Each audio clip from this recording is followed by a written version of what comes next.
enough of this palaver. Let's get the show on the road. Yeah, good morning, everyone. Off and running. I want to thank Dollar Shave Club for the gift bag. I was thought it was razors. I guess I said gift bag. It's a gift box. A box. I don't know. I guess they're doing something for colon cancer month. Is it colon cancer Colonoscopies? What the hell is that about? I didn't read the note. Oh, maybe you should read the note. I don't know. I do like Dollar Shave Club. I'm a big fan. Yeah. And they like to put together these gift boxes. Yeah. And they got a product called One Wipe Charlie's. Oh. And I laughed at Anthony. I said, One Wipe Charlie's. That's just a good start. It's a good start, one wipe. You could get it all done with one wipe. No. It's the baby wipes, you know. Yeah. They used to be just called baby wipes, but then they discovered, wait, adults could use these things, but they don't want to, like, wipe their ass with a baby wipe, so they come up with names like One Wipe Charlie's and such. It's probably just some guy after a fucking heavy night of Guinness and stuff, and then he takes a dump and realizes, like, oh, shit, there's no toilet paper here. Oh, he reaches for the baby wipes, like, I gotta use these, and then goes, ooh, nice. Hey, wait a minute. So that's a whole market now for adults. I think we're onto something here, yeah. But to say one wipe, get out of here. Yeah, I have those in my bag. You gotta be kidding me. I carry those with me to the gym and everything. Yeah, they're awesome. They're great. They're absolutely great. Good for a little midday touch-up. Yeah, Sure. I like a good deep cleaning. After if I use the toilet. Yeah. The civilized way to wipe includes 40 wipes. So that's good for 40 bathroom runs? No way. That's good for maybe 4. I'm not even joking. Well, the best way is to just use your standard toilet paper and then finish up with one of those. Finish up all nice. Finish up all nice. And it's got the aloe in it. It's got aloe in it. You got the aloe. Aloe in it. And then also in the gift box, they have the ironwood candle. And that's... I like a good candle. Are you into a good candle every once in a while? Aromatherapy to relax you while you're getting that big pipe up the ass. Can we light this in here, or will boy, smoke detectors go off? Fire. A good candle. Yeah, I think a candle's okay. What's the scent? It's, I don't know. Hold on, I'll say it. It's like spa-ish. Oh, this is called Rain. It smells nice. I like a good candle. Ironwood candle. Put it in the middle of the console and give it a light for a little mood in here. Absolutely. Yeah. Dim the lights. A couple of men just talking. Right. I ain't wasting my candle on you guys. Come on. You guys dim the lights. I'll do a little man-to-man measuring. Yeah. A little massage. So I'll say so far, so good. So far, so good. But then, they're getting a little wacky. They gotta get a little goofy. I think this is for a colonoscopy, I think. Yeah. So, like, the candle relaxes you. The One Wipe Charlie's. Well, that makes sure the entranceway is all ready to go. All nice. And then they put in the best of Sade. Little Sade? Is it Sade? CD. You know, that broad that sang Smooth Operator? Yeah. Smooth Operator. So I guess that gets you in the mood, just chilling you out? Yeah, that's supposed to, like, relax you, I guess. Relax the bunghole. And then... Yeah. 100 years, 100 crosswords, celebrating the crosswords centennial. Oh, so you got 100 crossword puzzles in there? Yeah. Do you like a good crossword puzzle? I cannot stand a crossword puzzle. From 6 down. Yeah, but we make all the crossword puzzles now. Yeah. We've made a lot of clues in crossword puzzles. They were very happy with the fact that they didn't have to reference Ron Howard anymore when they needed an Opie. It's Blank and Anthony, right. And it's we've made the New York Times crossword puzzle and many others. Oh, yeah. But I'm like you. I don't like crossword puzzles whatsoever. No, I was always big on a nice crypto quote. Oh, really? Cryptogram. I do like looking at a bunch of random letters and then figuring out what the hell they're saying. Yeah, it's kind of fun. I'll just do the Sudoku. That's about it. That's the only thing I'm into these days. But they're easy. They're like really quick and whatever. So, But there you go. Thank you, Dollar Shave Club. It's very nice of them. One thing is missing from the gift box, Sam Roberts. What? The envelope. Oh. The envelope. They don't need to give you an envelope because you just did that whole thing just now. I understand, but I'm assuming now the envelope will I think the arrive. envelope goes to the people down the hall. Yeah, but we could take a little off the top. A little skim? Yeah, a little taste What do you for got the for boys. breakfast? What? What do you got for breakfast over there? What are you talking about? Well, what's I'm in your... hiding my health shake, so I don't discuss it anymore. You won't even discuss the health shake? No, it's over there, and I'll be drinking it later. Damn. Usually it's front and center. Tough customer. You used to have such fun with that. Well, yeah. I don't know if I wouldn't consider it fun. Their definitions of fun are a lot different. There's some almond milk in there today. Whoa. Some almond milk. Does that do the same thing that regular, like milk goes? I almond think milk so. Gets you all phlegmy? Yeah. I think it's not really milk. They just call it milk. It's not coming from a cow or anything, I don't think. Oh, no. And I got some raspberries in there, some blueberries. Oh. I said no vegetables today. Oh. A banana and oatmeal. That banana does do wonders to everything. All right. Everything it's thrown in. It's just marvelous. I love a good banana. Oh. Yeah, I went to the Riotcast podcast last night. Oh. It is so frustrating. Yeah. To see what was going on last night. Yeah. I don't understand why satellite radio is allowing podcasts to pass them by. But it is so obvious that that's what's happening out there. Yeah. It was the Rich and Bonnie podcast, My Wife Hates Me. Mm-hmm. It was at the Village Underground. Gnomes Club. And it's a beautiful place down there in the village near the Comedy Cellar. And the stage is set up beautifully with some lighting. They have their logo on the sides and nice comfy chairs and a big, huge... I tweeted a picture. Yeah. Yeah. And look, there's Big A at the bottom of my picture, getting a big head in my picture. Look how nice that looks, the stage. Yeah, set up nicely. And then Dan Soto did about 10, 15 minutes of stand-up, and he killed it. And then Rich comes out and does about 10 minutes of stand-up. He killed it. Then Bonnie, same thing. And then they start their podcast. All nice. And then Ron Bennington came out. He was like the guest marriage counselor.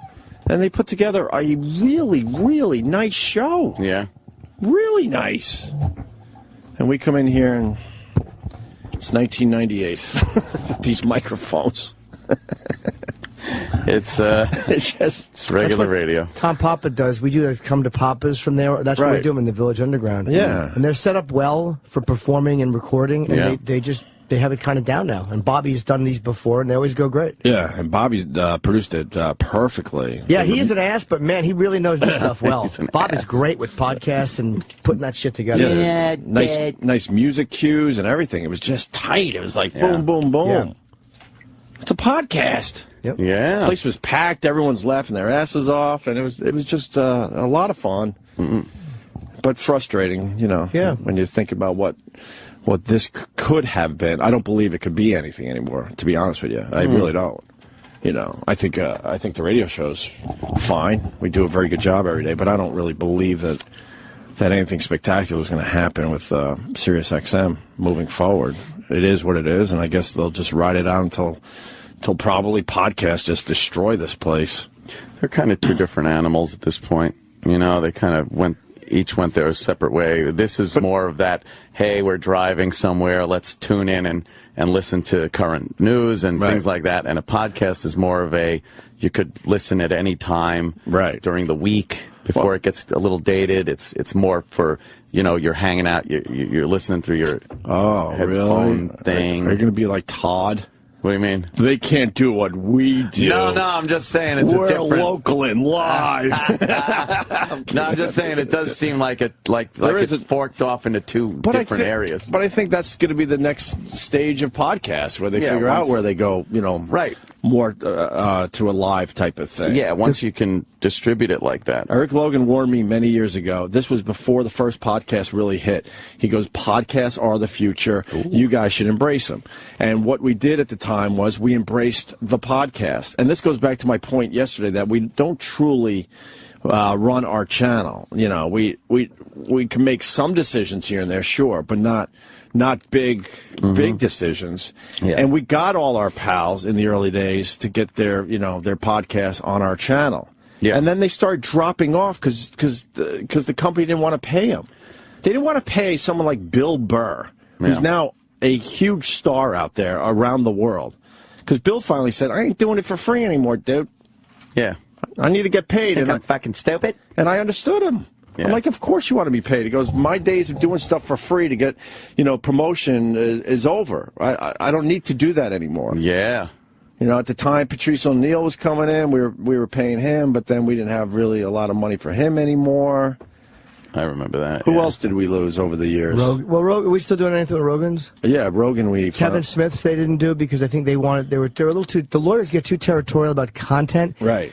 And so a guy like Kevin Smith is not going to let you own his content. No. What do you like? Do you own the music you play? Right. What is it about live talk that they think that we're just these fucking shitheads that they can just want to own it? Yeah, it's like the lawyers have to realize you don't own. We want to own Clerks now. Yeah, it doesn't work that way. They don't want to pay anyone, and then they want to own their content. That's just not fair or right. It's just not right. Thinking. It's just not right. You can't. I believe, let's use Dr. Steve as an example. The guy makes, I think, about $150 a week. Righteous bucks. That is nothing. It costs him more money to do the podcast every week because he has to pay guys and he's got equipment and this and that. And then on top of it, they own his name. Like, that's just not right or fair. Not at all. No? Yeah. It's one of those things where it's just, like, I like doing the radio show. Like, Rogan has, of all the ones, I think as far as what I would like, Rogan is the closest in that he does a 3-hour show. Right. And it goes live on YouTube. So, like, you can listen to, my fucking Twitter when I did Joe's show blows up. Oh, mine did too, man. But then it blows up again. The second time when it actually goes up even more people. But you can do a live, have call-ins. Like, that's what I like. I like the live knowing that people are listening right now. And this is all stuff we just, wanted for here. And we just can't get it done. Just a dumb camera in studio that supposedly, because now I'll hear about this. Supposedly they're working on the video element again. And no offense to the guys down the hall. We've heard it for so many years. I don't believe it until I see it. See my little monitor that I got for the phones? All right, that's You nice. did have a little monitor. That's true. That's good. So, everything else is still. And we officially don't even have a budget for the show anymore. So, no, we don't. Do we have a budgie? Little bird? That'd be nice. Let's get a budgie. But to see, it's a little parakeet. I assume because you're a little bird after. Budgie. I hate it. But to see that last night was a bit frustrating. It was really, really well done. I'm not sure when the podcast will go live. Did Bobby produce it? Yeah, the one they did last night. I'm not sure when it'll be available, but I certainly recommend everyone check it out because it was really solid. I hope they leave the stand-up on the podcast. I'm not sure if they will. Or probably not. No? I bet they don't want to. You don't want to burn your material out there, yeah. Yeah, but if it's like Dan Soder and he knows he's going to be, recording, he might just use some stuff he doesn't, Right. care too much about. That's why, like, the Patrice benefit that went down recently, so many people came up with a great idea.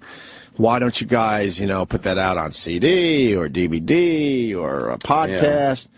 And the reason is because these guys don't want to, burn out their material. They have their material that they need to work for at least a year to make real money out there. Yeah. And that's why you don't get to, see those things on CD and DVD.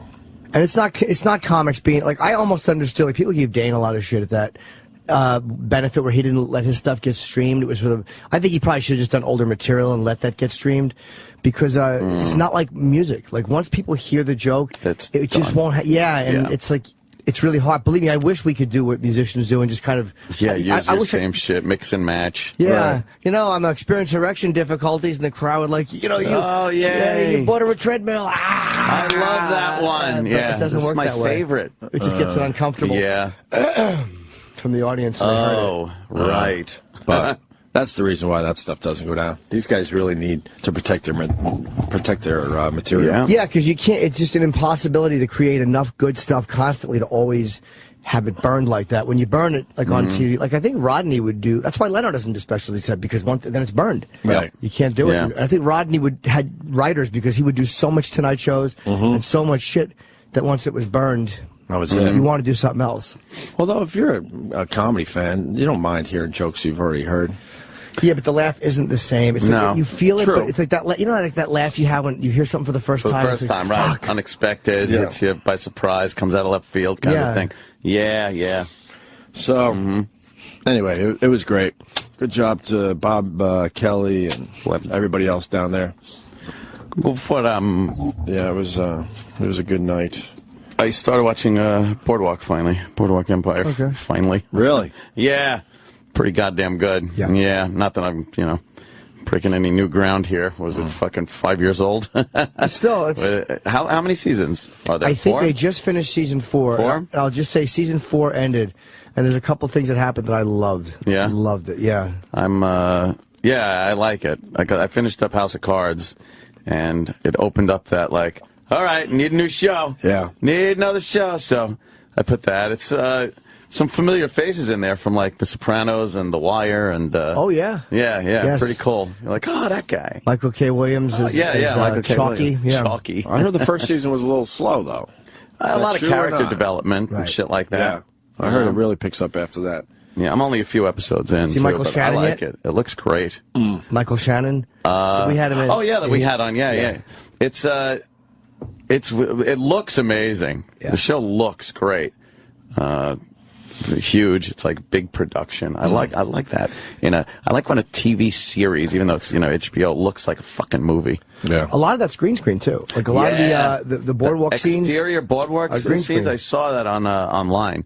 There's a whole YouTube thing dedicated to some of these what they're doing with CGI on some of these shots, and it's amazing. It's it looks like the old fucking boardwalk.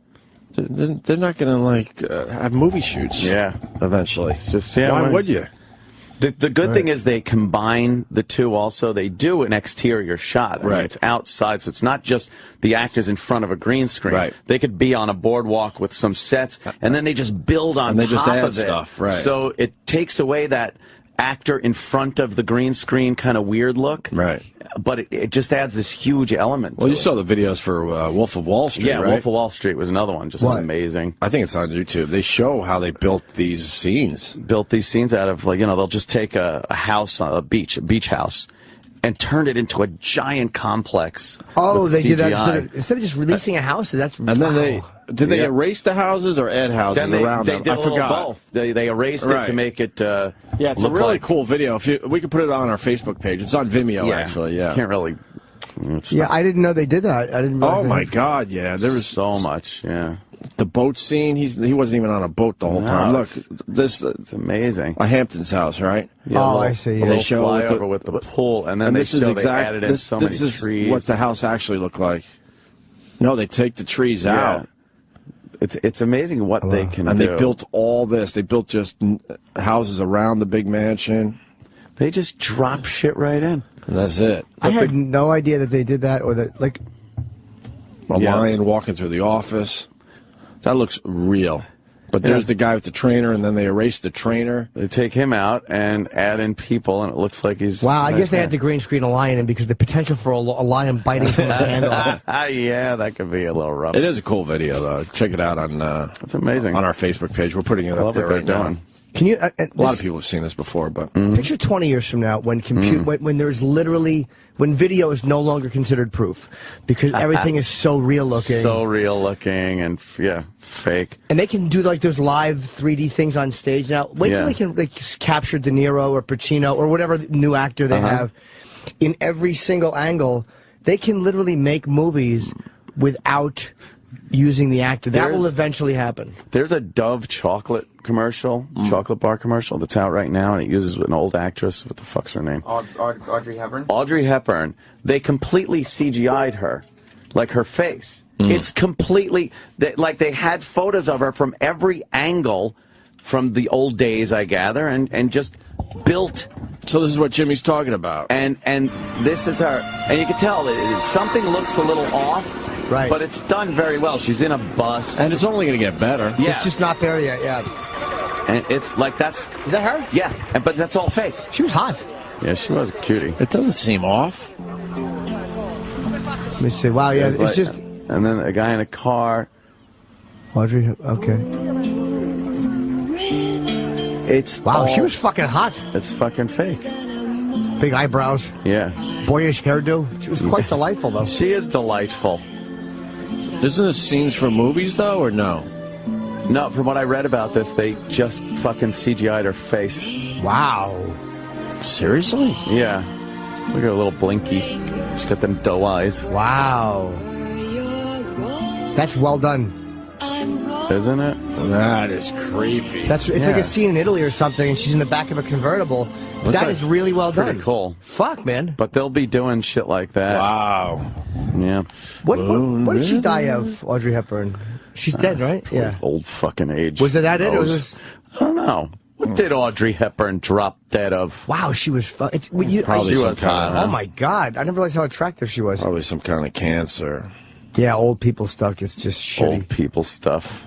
Wow. Old people stuff. Cancer? The big casino? Appendiceal appendix cancer. What year? Can't you just take it out? You're supposed to take the appendix out. I'm sure they thought of that. 93. 93? How old was she? 63. 63. So she'd only be 63? Fuck. She'd be, what, 84, 85 now? So she's born in 33. We're 1930. So those films are probably like in the 50s when she was in her 20s. Damn. All right. Wow, she was very pretty. Yeah. Breaking news, Audrey Hepburn was attractive. Good one, Jim. Yeah. I mean, who says podcasts are passing us by? I fire out the fresh information. What are you going to do? You just hope something drastic happens around here that changes the game. I'm just thinking how I can get myself and Audrey Hepburn. How can I get the rights to her image where I can have that little dough mouth open? Yes. And have my wiener shoved into it. While I tweedle my nipples and she looks up and blinks her doe eyes. Tweedle, blink, blink. Anyway, next. Looks like we're looking at a ghost plane, huh? I don't know what's going on with that goddamn thing. I think what it is. It hooked some fucking turn. The Malaysian airplane crash. That thing was a ghost plane now. It's so funny. It was breaking news yesterday during the day that the plane, they were searching in the wrong area, that the plane actually made a pretty much came a sharp left turn. Like 360 degrees, basically. And started going back the way it came from. That's a 180. Right, 180. 360 would be the same direction. I gotta tell you, I'm a little slow today. And I didn't party or anything. Just going out and then going home, I can't fall to sleep. I just toss and I don't know why. Yeah. What did I have too much excitement? Too much excitement. Is that what it is? Your little heart was pumping. You were buzzing with ideas. Yeah, I don't. All excited. I don't go out much during the week, and I don't really drink or anything. I had 2 beers, and I was just like, ugh. What time did you finish? I was home by 11 at the latest, and went right to bed and just tossed and turned all night. Your little feety pajamas were all kicking, all happy. Just excitement. I don't know what it is. Excitement. It's so stupid. I just went out. Why am I so excited and then I can't rest my brain and my body and get some sleep? It's dumb. If I'm watching TV in bed, which I usually am, and then I decide to just flip my head over to look the opposite way of the TV, like a fucking light switch. How? Bam! Out! And then you sleep with the TV on all night. I cannot do that. Wake up like in the middle of the night, like groggy to some bad infomercial, and then I'll just nod back out. How do you do that, man? I don't know. Oh, it's the best. I love sleep. I need complete darkness, complete silence. Yeah? Oh, yeah. Are you a light sleeper after you go to sleep? Like if somebody comes in the room, are you going to wake up? Well, I've brought it up over the years. I'm an extremely light sleeper, which frustrates everyone around me because my mom used to, like, check to see if we were breathing. And you would wake up in the middle of the night to see your own mom inches from your face. Yeah. Wow, that's creepy, yeah. She was always checking on us. Yeah. So I guess that's the reason. If my wife puts the keys in the door and I'm napping, I will wake up. Oh, see, that's and she knows, too, nutty. so she tries to be really quiet. I've been crapped out on the couch and had construction fucking going on in my house. I've seen I it. just... You've done it during radio shows. Yes, like, I fell asleep during How is he sleeping? It's great. I sleep better now because I don't drink as much coffee. The coffee that was evil as far as getting a good night's sleep. Yeah. If you drink coffee past 9 a.m., it messes up your sleep cycle. That's 9. It's so stupid. It does sound A little bit of an exaggeration, but I mean, if you have like an early afternoon cup of coffee, yeah. Yeah.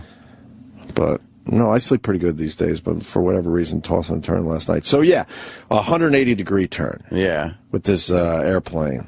And they said it was 350 miles off course. Yee. And then, obviously, it crashed. You think it crashed into that island, that little island they're searching around? Yeah, it could have been anywhere, right? And still in the water. No, there would have been a fire or land. something that they would have seen smoke. There was only a few hours later they started looking. Yeah. What was Flight 370's route? They're asking. Everyone's just trying to figure this out. So now they're in the right body of water trying to find something. So you think maybe they had rapid decompression and then everyone just fucking passed out? They said the path was on such an extreme straight line that is very, very suspicious. They said if the pilots were still, awake or whatever the hell, it wouldn't have been as straight of a line. So they're starting to lean toward pretty much a ghost plane where everyone was dead or unconscious. Giant plane. And that plane was just through the night. Till it just runs out of gas. Or whatever, yeah. Or like just autopilot clicks off. But yeah, it wouldn't have run out of, you're right. You know what? It wouldn't have run out of gas because it was an hour into a long flight. Right. And why would the autopilot just click off? Yeah, it wouldn't.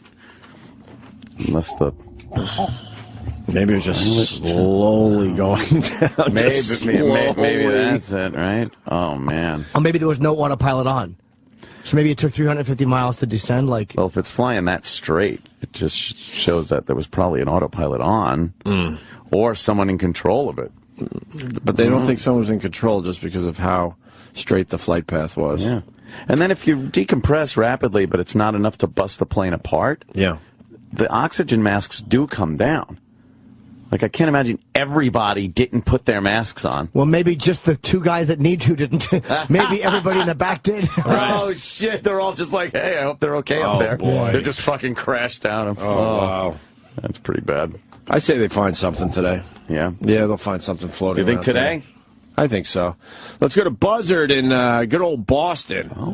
Buzzard. Oh, hey, Jimmy, I fucking love you guys. Of course you do. That fucking plane that crashed had a cracked wing on a tarmac like a year ago. Yeah, but didn't they just fix that or something? On the tarmac. Well, I think it was the slanted wing that got nicked. Hey, easy. I hear you. Punching out. Punching out. Yeah. Wow, I wonder if... No, but it wouldn't have flown straight if there was a crack in the wing. That had nothing to do with it because it would have... That's the mystery of it. I mean, if it was a cracked wing or it came apart or something, there wouldn't be this mystery. The fucking odd thing about this is the fact that it turned, flew straight for 350 miles, drops off a radar, no transponder. Like, there's all these things in there that just lead to a bunch of options. It could be pilot suicide still. It could be, that everybody on the plane instantly lost consciousness. It's so weird. Yeah. It's just a weird fucking turn of events with this thing. From that height, too, man. They do know it just veered wildly off course, so they don't think it's terrorism at this point. Yeah. They're leaning away from that anyway.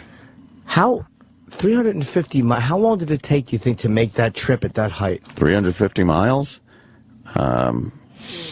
It's under an hour, that's for sure. Yeah. It's probably about a half hour. Maybe 45 minutes, 40 minutes. I was going to say, 45 minutes sounds about right. Yeah. Yeah.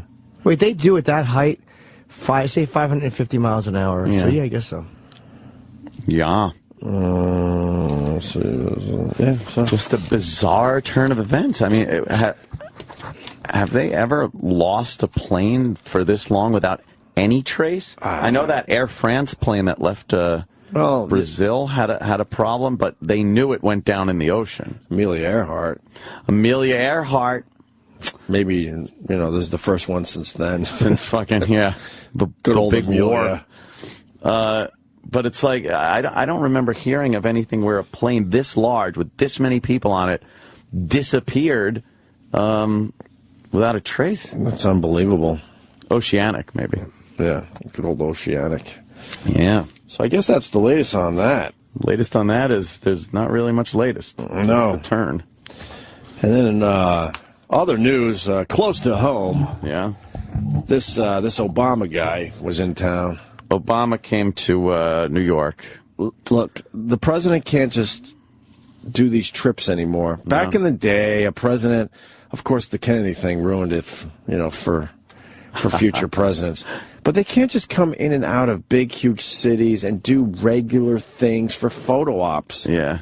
Traffic in Manhattan yesterday was a complete and utter nightmare. The traffic was at a standstill. I had family members doing things yesterday, and they basically couldn't move. No, it freezes the whole city up. And this is so Obama could have a photo op at a Gap store here in Times Square. He was shopping at the Gap for his wife and daughter.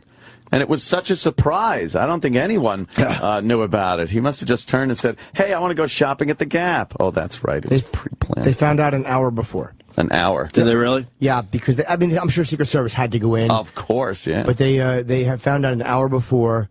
There was like 20 customers. But I wonder if they told the customers. Probably not. They don't shut down just a road anymore for the president. I've seen the motorcade come. I've seen the Obama motorcade come through New York at least 2, maybe 3 times. Oh no, one of them might have been Bush, and I've seen Bush's motorcade a couple times over the years. They shut down entire sections of the city now. It's not just one road, so everyone is inconvenienced. And then he walks around a Gap store to pick out sweaters and stuff, so it makes all the papers this morning. Like, they got to do away with that. It's just not fair to anyone anymore. No. People lost business yesterday.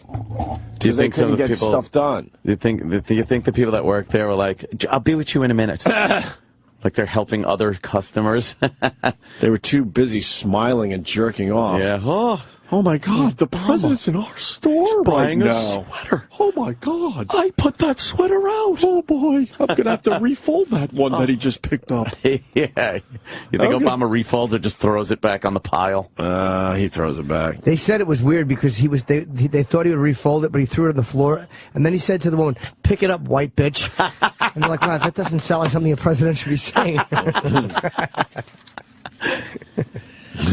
The Gap. Yeah. We get it, Obama. But that just snarls traffic in a horrendous way. I mean, if you're coming to New York, you got some fundraisers. I guess that's what it was. Go to your dumb fundraisers and get the hell out of here so people can go back to work. He was making a statement here. I'm reading it on I heard it on the news. It is a minimum wage thing. It is. There was something going on. I guess Gap people don't make minimum wage, do they? Somebody that works there, maybe a stockroom guy. But they took the minimum wage and raised it higher than the state minimum wage for Gap employees that do make minimum. Oh, okay. And he wanted to show, like, I'm supporting businesses that blah, blah, blah, blah. And then I guess he was also talking about what happens to those. What happens to those sweaters? Oh boy, his wife and girls are not wearing the Gap stuff. I'm telling you right now. You think they're on the top of the drawer or on the front and center in the closet? I would imagine he brings them back to the White House, and then they ship them off to charity. Off to some kind of charity. Goes to fucking Uganda. Goes to the Congo. You think Michelle Obama is going to walk around with a Gap sweater? Hannah. Hannah. No. Yeah. I want to say hi to... The only thing Gap on her are those teeth. Whoa. Leonard in Atlanta. Leonard. Hey, I got something to add to that little plane mystery. I heard on the news overnight that the cell phones of all the passengers, the majority of them are still showing in... We heard that. We heard that. But it's not. Yeah, we talked about it yesterday.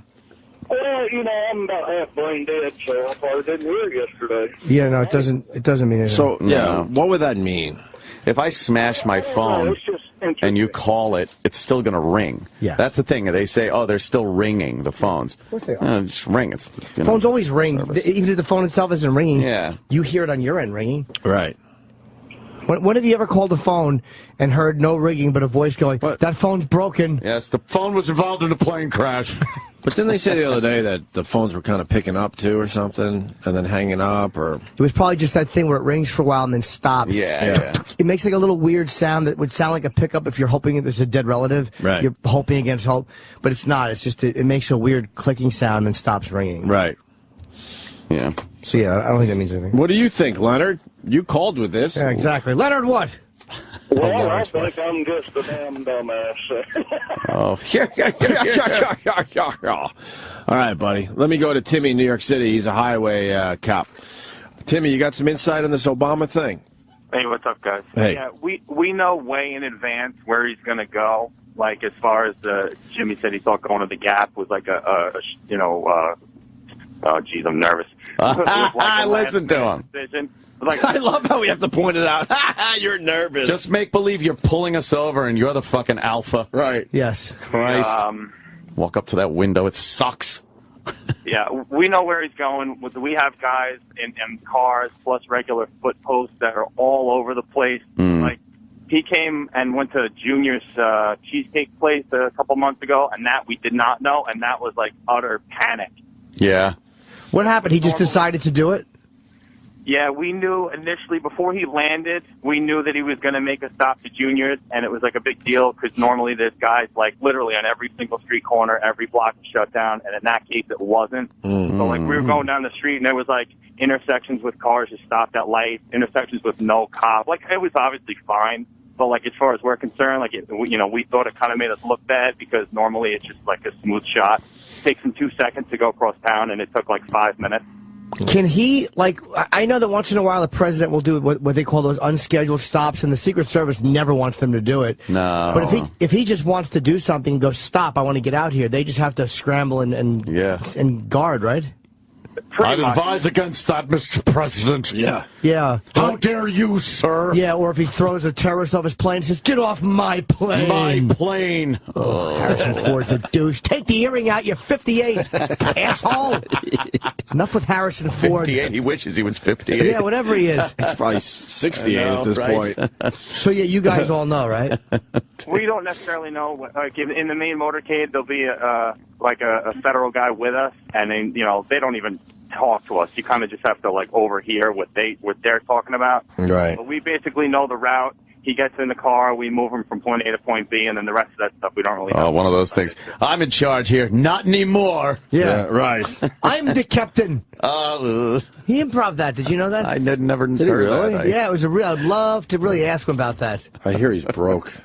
That poor guy is broke already. He got a few grand for the movie, and that's it. It was a while ago. Yeah, he bought a pork pie hat. He spent $34,000 on it. Idiot. Yeah, he didn't win the award. All right, Timmy. Thank you, buddy. Thank you. Thanks, Phil. But the president moving around doing regular things, you can't do it anymore. No.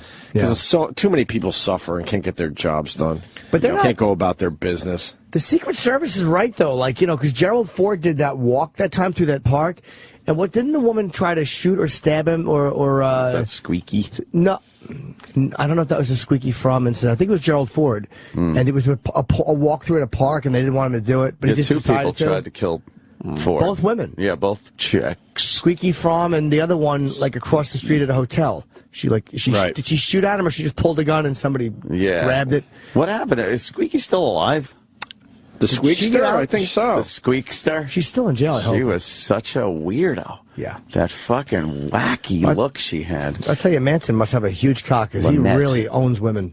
Lynette Squeaky from. Yes. Yeah. And Manson got a lot of them broads. Let's go to Elliot in Jersey. Elliot. Boy. God, enough with the boy. It should. What's up, Elliot? Well, cell phones, when powered on, will ring. When cell phones are powered off or there's no power going to them, they just go straight to voicemail. So what do you think? Aliens? I think they're powered on. They're still on. They're getting a signal, and they're crashed somewhere. Here's another theory coming in. Yeah. Yeah. Plane was taken. Thank you. Landed somewhere. Yeah. All the people are being held as hostages, while the plane is fitted with explosives and whatnot to be used in a huge terrorist attack where they will fly it into something with big explosives. There you go. You just made that up? Yeah. Yeah. It's a good theory. It's a good theory. Yeah. Except where you're going to land a fucking 777 without anyone noticing. There'd be an issue if all of a sudden they're like, yeah, it's the captain, we're back. What happened? Oh, we'll talk to you about it. Long story. We'll talk to you about it. Long story. We'll talk to you about it when we land. You know what? We're probably going to laugh about this. Yeah. Eventually we'll have a good laugh about it. Yeah. Yeah. The squeaky girl got paroled. She's out, according to John in South Carolina. Squeaky from fucking walking around? I believe I'm almost... She tried to kill the president. Once you shoot at a president, you should never get out. Fucking Hinckley, because it's such a violation of the entire country. Yeah. Fucking that John Hinckley gets to go home. And fuck this piece of shit. I don't care that Reagan lived. He should never be allowed to leave his cell. Never. He's still doing those day passes or whatever? Yeah. Are they supervised, unsupervised? What are they? There's a different set of rules when you kill a cop because they're a protected group because they wear uniforms. Yeah. And there should be a different set of rules. If you take a shot at the president, you should never fucking get out. Right. Oh, Ever. Fucking James Brady's fucking drooling into his lap. Right. And this guy's just walking around. The cell phones, they could track that if they're still on. So Yeah, I'm why sure wouldn't they do tried, that? I'm sure they did that already. Yeah. They're all in the same place somewhere. Oh boy. Yeah. Whoops. Oh no. Ooh. I say they find the plane today. Today's the day. Southeast Asia. Today they find the crash site. A lot of real estate down there to fuck around with. Yeah, but they said they got like 3 warships and 2 helicopters, so they're good. Yeah. They're good with the That's it? search. Yeah. So it's just a matter of time. Ooh, food is here. Look at that. I say that whenever I look at Kenny's pants. Oh. Oh, Kenny. So what's the big deal with the Zach Galifianakis interview? He has pretty big balls, Zach. He's did he ask the president? He said, "What's it like to be the last black president?" Yes, that's pretty funny. That's fucking hilarious. Yeah. We got clips from that? Is it a long interview? No, it's 6 minutes long. All right, so we'll do it after the break. Yeah. There's a nice only buzz heard on some this clips. thing from Funny or Die. It looked photoshopped or green screen. Something like maybe they did it in a safe location for Obama and then green screened it in the background. Yeah. It was at the White House. Oh, it was. It was at the White House. That's what they all look like, though. Oh, they do? Okay, I've never watched it. That's a coup right there. One more call on the plane thing because it's based on a book. This whole thing is based on a book. Yeah. It's similar to a plot in a book. Oh, is it? According to Chuck in Chicago. Chuck. Yeah, good morning. Good morning, buddy. Chuck Bobo. You can never do Chuck with the name game. Yes, you could. Chuck, Bo Buck, Banana Fana, Do Duck, No. Me, My, Mo Muck. It was Banana Fana for fuck, and you get in trouble. That wouldn't occur to me. Yes, it did occur to me all the time with the name game. But then Anthony or Tony would come up. Tony, Boboni, and I would start crying. As you should. Because I did not want to be called Tony, first of all. That was not my name. My name is Anthony. And I didn't like the name game song. And my brother used to point at me and sing it, and I would start crying. My friend Bunt hated that game, too. So make sure he gets one less plug on this show. Let's get him back, finally. Yeah, huh? Let's get Joe back for what he did to you. I know. Chuck, go ahead, buddy. I can't remember the name of the book, but if you Google stolen 727 terrorist plot, somebody wrote a book about this, and it was a far-fetched idea that somebody stole a plane and was going to fly it into a building in Philadelphia. But it was based on a true story of a 727 that was stolen in the 70s that they don't think was linked to terrorism, but somebody did steal it and flew it off. They think it crashed, but it's not too far-fetched to think that somebody could steal a plane and land it somewhere. I mean, in that area of the world, there are just millions of square miles of nothing. Here's the problem with your theory. We would have known this by now. Yes. If you're going to go through the trouble of stealing a plane and landing it somewhere, whoever did that would like to tell the world by now. Because the military what are they waiting tracked it. for? It's on military radar. It's Yeah. just not the transponder didn't communicate, but they know where they probably have a much better idea now of where it was. We're what? Four days into this. They would be going, okay, yeah, we did hijack the plane, and this is what we want. Mm-hmm. That's absolutely true, but the thing is, in that area of the world, you're not dealing with as many close radar arrays together. And if you have something low enough that is going to be shielded by the curve of the horizon, radar won't pick it up. Now, it's far-fetched, I grant you that, but it's not unthinkable that somebody could be hiding this plane and, modifying it for some type of terrorist purpose. Look, man, a lot of these pilots over the years have seen, what they think is, UFOs and alien spaceships. Yeah. Oh, how amazing would this be? They just fucking snatched the goddamn plane. If the aliens took the airplane, that is a game changer for the world. Jesus. How great would that be? They finally find the fucking plane. It's a satellite image of like the top of Mount Everest, and it's just sitting up there. Yeah. Yeah, imagine if the aliens, that's what they do. They just placed it up there gently. Yeah, to be dicks. Wouldn't you do that if you had the potential to be an alien dick? Just let's place it up there in pristine condition, right on the fucking summit. Right on the point. And you guys figure it out. Oh, my God. Would we be scared? And then they just go away for another, 1,000 years. Right, who cares? Right. Yeah. It's their Andy Kaufman. Yeah. Yes. And they find little alien dumps on the way. They and the passengers report that the aliens are all squatting and dropping little green duties on the way, and then they zipped away. And what they interpreted as alien chuckles, just laughing. Yes, they high-five with their three-fingered hands and laughed. Smeared it on the window. Pulling gags. Wrote obscenities. It's the equivalent of just running over mailboxes with your car. Right. Let's say hi to Keith in Jersey. Keith. Yo, Keith. Gentlemen. Hey, Keith. It's Keith, Jimmy's Apple consultant. Oh, hi. Yeah, great. I sent you guys all that cereal back in October. Hi, Keith. Yeah, oof. That laugh. What's up, buddy? Amy Schumer. Don't forget Amy Schumer State Theater on Saturday night in New Brunswick. But listen, there's an episode of Star Trek Voyager called The 37s, which they find Amelia Earhart and all these other people that have gone missing in plane disappearances over the years, and they were sucked into another part of the galaxy.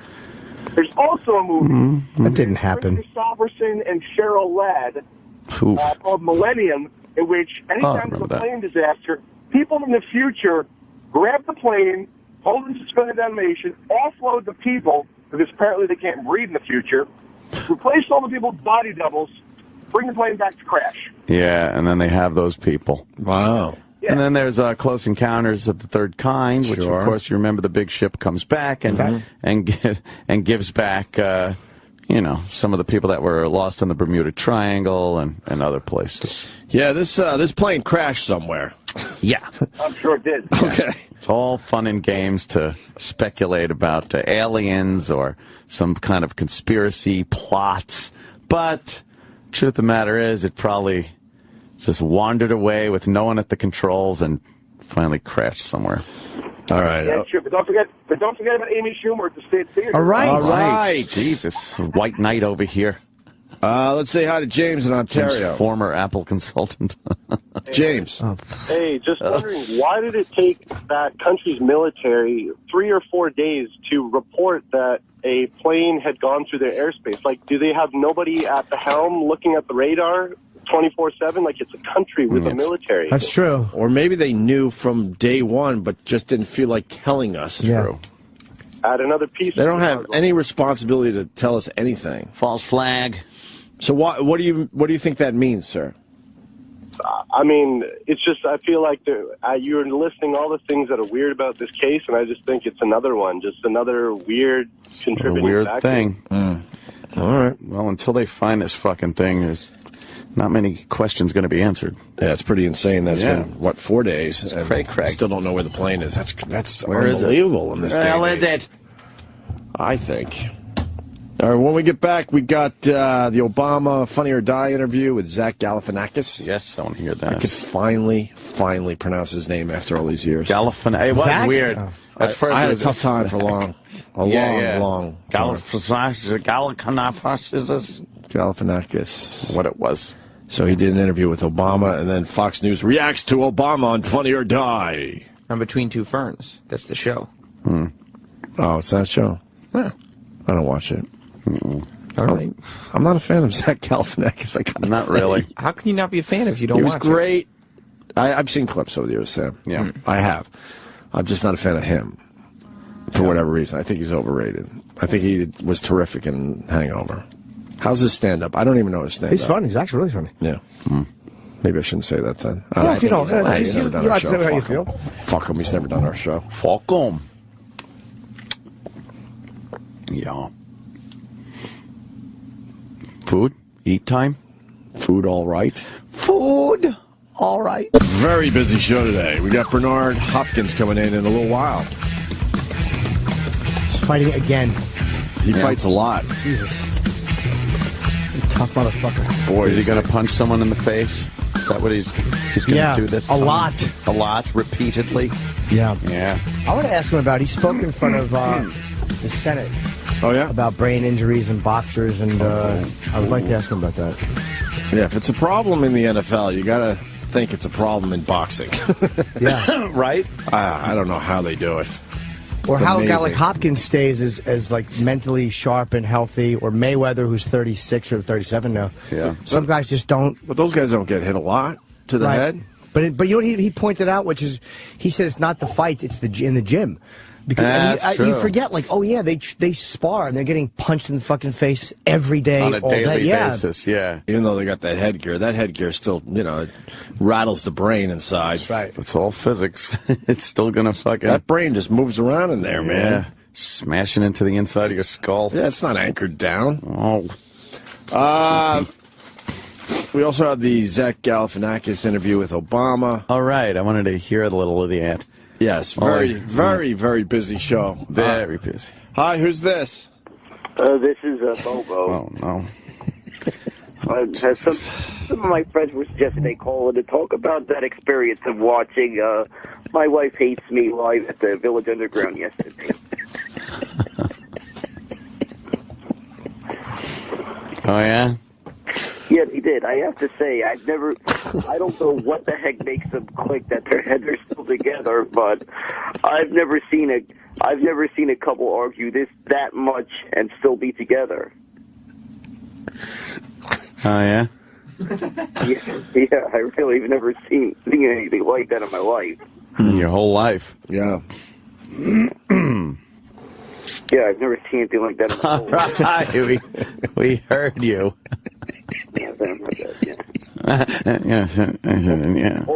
Also, I do got to announce that I am doing a little birthday gathering before the Met game on the 26th of April. You're throwing your own birthday party? Yeah, well, gathering. I'm encouraging all my friends and family to show up. I got some that are going to show up also. I ran to Big A last night, and he said you just kept babbling about your birthday party. Yeah, I know. I was trying to make. I was worried about people showing up. It's at McFadden's adjacent to City Field. Uh-huh. And, of course, you guys are invited. Oh, well. wow. Thank you, Bobo, for the big invite. I appreciate it. Congratulations on all the Twitter followers. Yeah, I know. Thank you, guys. You do realize they're not real followers, right? Yeah, that's the thing. I realize that there's a lot of them that are not real followers. I mean, I know I got a lot of followers. Well, not really. But there's a lot more than, but not that much. And there's How many is he up to? 222,000 followers. How many do you think are real, Bobo? How many of those followers do you think are real followers of yours? I think there might be 6,000. Okay, all So right. 6,000 out of 222,000. Almost 250,000. All right, at least he's... They always say 6 out of 222 ain't bad. Yeah, That's true. That's the average numbers I've seen in it. I've seen before. Whoever, I don't know who messed with my Twitter. I don't know who messed with this, not knowing any passwords, or did something that. That's some kind of like spam program. Yeah, Bobo. It's whatever it is. Yeah. All right, buddy. All right. Good not seeing you last night. Of course, the party's at 12 o'clock. Okay. Still plugging. It's a month and a half out, I think. Yeah, don't worry about it. When is it? April what? April 26th. All right, a month and a half out. You have plenty of time to get people there. Noon or midnight? Noon. Oh. All right, we got to go. Thanks, Bobo. All right, I'll see you guys at Super Show 3. Actually, no, you won't. maybe not. No, I don't think you made the cut. Bobo, is Jim invited to the birthday party? He is. I said Jimmy's invited. Jimmy, you going to drop everything to go to Bobo's birthday party? No. All right, Bobo, we got to go. It was a great phone call, though. All right, I phone call. hope I did make the cut for Super Show 3. We're not really sure. Oh, God, We're putting no. the lineup together right now. We're pretty sure. Here's my prediction. Yeah. Now this is all you will read on fucking Twitter and everything about how he hopes he makes the cut for Super Show 3. Yeah, good luck. When is Super Show 3? Is it on the docket? It is. We have to figure out some other events. Why? Because Asia's pulled out? Well, yeah, and we also don't want to just pile event on top of event on top of event. Right. All right. I look forward to Super Show 3. It's going to be great. What day is it on? What do you, I don't know yet. We don't know yet. That's what we're We got to make sure Jimmy's here for this one. Yes. He missed the last one. And Colin Quinn has to be here as well. Yeah, now we can work around people's schedules a little better than we could last time. Good. What's wrong? There's showing two guys making out on the news. Just What's wrong with that? it is just it's Welcome to there's 1999, everyone. Like what? no, Exactly. because instantly, I'm just being honest, the second you look and see it, there's just something that, as a heterosexual male, you look at and go, ugh. I support butt. Right. It's You support butt? I support butts. I support butts. But it's rough to look at. You're right. It is. It's just still foreign. There's this reaction that you're like, oh. Two guys kissing is hard. Is uncomfortable. Yes. To watch. Yeah. It's Sorry. I don't know why Just it's the is. kissing. It's the intimacy of it. Yes. I think I have it's enough trouble with a heterosexual couple kissing. I think it's easier to see them blowing each other than actually kissing. Yeah, like porno is just like, oh, that's what it is. It's porno. Who cares? Yeah, the one guy turns his head all the way around. Turns that baseball cap around. But that kissing thing is just looking into each other's eyes all lovingly and... Yeah, caressing each other's cheeks. I don't know, man. Look, I don't advocate any problems with the gay people. No violence, no discrimination, none of that shit. But if you're telling me there isn't some visceral reaction that men get watching that, some kind of repulsion, revulsion, whatever you want to call it, it's there. Sorry. But let me ask you this: is it gay? Yeah. Yes. Yes. If a woman has a strap on and pokes it against your asshole, and just jabs it in a little bit, and asks you if you like your pussy filled while you're playing with your nipples. I'm just asking if that's gay. If you like your pussy filled. Oh my God. It's a question. It's a fair question. Wow. Who's asking? Are you asking for a friend? Or? Yeah, just curious. Okay. That is a heck of a scenario. Wow. Your pussy filled. Oh, Jimmy. I'm just asking. Oh. Let's say hi to John in Jersey. John. Hi, Shaq. Hey, buddy. Oh, Fuck, God that's damn I it. can't stand it. That should be an instant hang-up. Yes, enough with the boys. I love that most people don't even know the guy that did that. I know. Who's the guy's name who did that, sir? I have no fucking clue. Say? It was Bruce Mittman when we were up in the Boston area at AAF, RGM. He used to call us boys. He would always come in, boys. Enough about the fabulous. The check for the swiggy. Please don't talk about this. He doesn't want you telling these stories anymore. Oh, no. He said it's bad for business. Boys, That's have you seen business. Ozone? I'm a little light on the marijuana. Boys. I forgot my stepladder to get into my SUV. Could you help me? I got the biggest truck in the parking lot, boys, because I'm tiny. I'm pretty much considered a midget.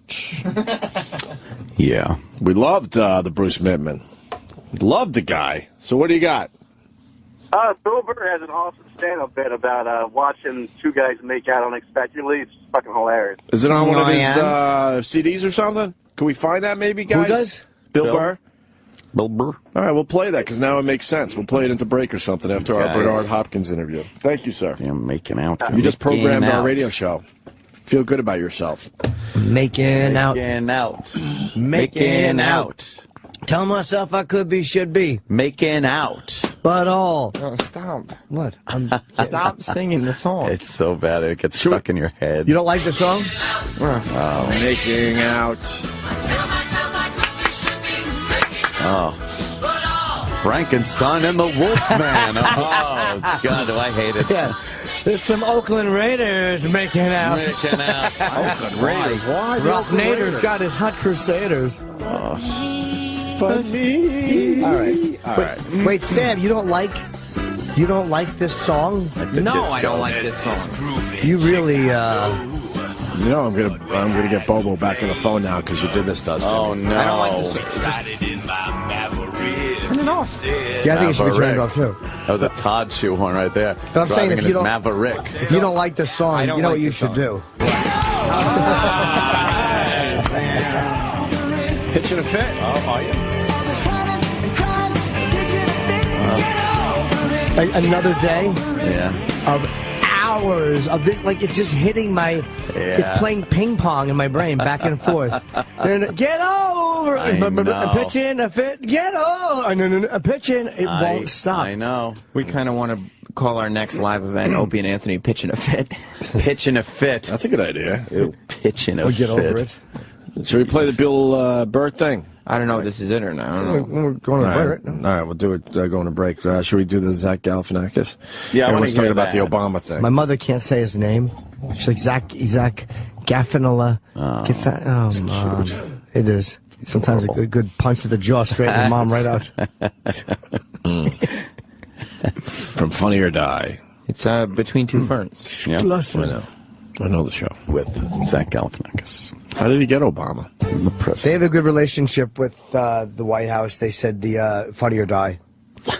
They do. No, they don't. Am I lying?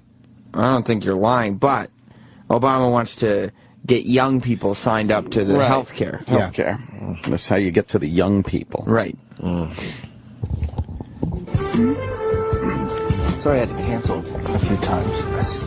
Thank you, Travis. My mouse pad broke last week, and I had to get my great aunt some diabetes shoes. And you know what, Zach? It's no problem. I mean, I have to say, when I heard that, like, people actually watch this show, I was actually pretty surprised. Hi, welcome to another edition of Between Two Ferns. I'm your host, Zach Galifianakis, and my guest today is Barack Obama, President Barack Obama. Good to be with you, Zach. First question. In 2013, you pardoned the turkey. What do you have planned for 2014? We'll probably pardon another turkey. We do that every Thanksgiving. Was that depressing to you, seeing one turkey This is taken out of circulation? cringe-inducing. Well, it's just not. What, Sam? He should open big. He's not good at it. It's funny. No, that's Zach's character on the show. I know what it is. I don't like it. But Obama is. What's wrong with it? Yeah. It's a little forced. I mean, I don't know if it's you don't think it's funny to be like, everything he did in 2013 is brought down to just pardoning a turkey? No. That's funny. Not only that, but that's his first question. That's question one, is bringing up the pardoned turkey that every president All right, has I guess we're always done. not. I guess we're not cool like you guys. I saw Anthony's look too. I felt it, so I turned toward him. He's not. Do you doing it. understand nothing could be happening in this video that Anthony would be happy about, Yeah. unless somebody I was don't- resigning? And Obama just comes across as he's just a nerd. He is a nerd. Go ahead. Maybe we're wrong. Yeah, maybe. Let's see. Turkey you couldn't eat. See, that's just Obama making a fat joke about Zach Galifianakis. What did he say? He said that depressed you, that there was a turkey pardoned that you couldn't eat. There you go. It's funny. It's the president. It's bullying. Look at it, says President Barack Obama, and next to it says spelling with a question mark, community organizer. It's the most original interview Obama's done in his entire. Well, all right, let's give it a shot. Zach. First question. In 2013, you pardoned the turkey. But you heard this part. What do you have planned for 2014? We'll probably Couple of pardon curmudgeons. another turkey. We do that every Thanksgiving. Was that depressing to you, seeing one turkey kind of taken out of circulation, turkey you couldn't eat? Just staring at him. So how does this work? Do you send Ambassador Rodman to North Korea on your behalf? I read somewhere that you'd be sending Hulk Hogan to Syria, or is that more of a job for Tanya Harding? Zach, he's not our ambassador. What should we do about North IKEA? North. Why don't we move on? I have to know, what is it like to be the last black president? Seriously? That's good. What's it like? You think that's funny? It's a great question. That is That's a good funny. one. The IKEA thing was stupid. The Dennis Rodman one was great. Dennis Rodman thing was Your funny. ambassador. You're all in, Jimmy? Yeah, I like Zach. I genuinely But you're think all in on this?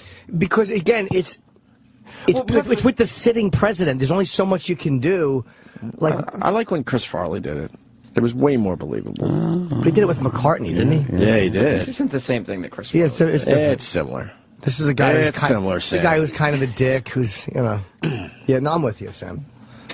On this one. For this to be the last time you ever talk to a president? It must kind of stink, though, that you can't run, 3 times. No, actually, I think it's a good idea.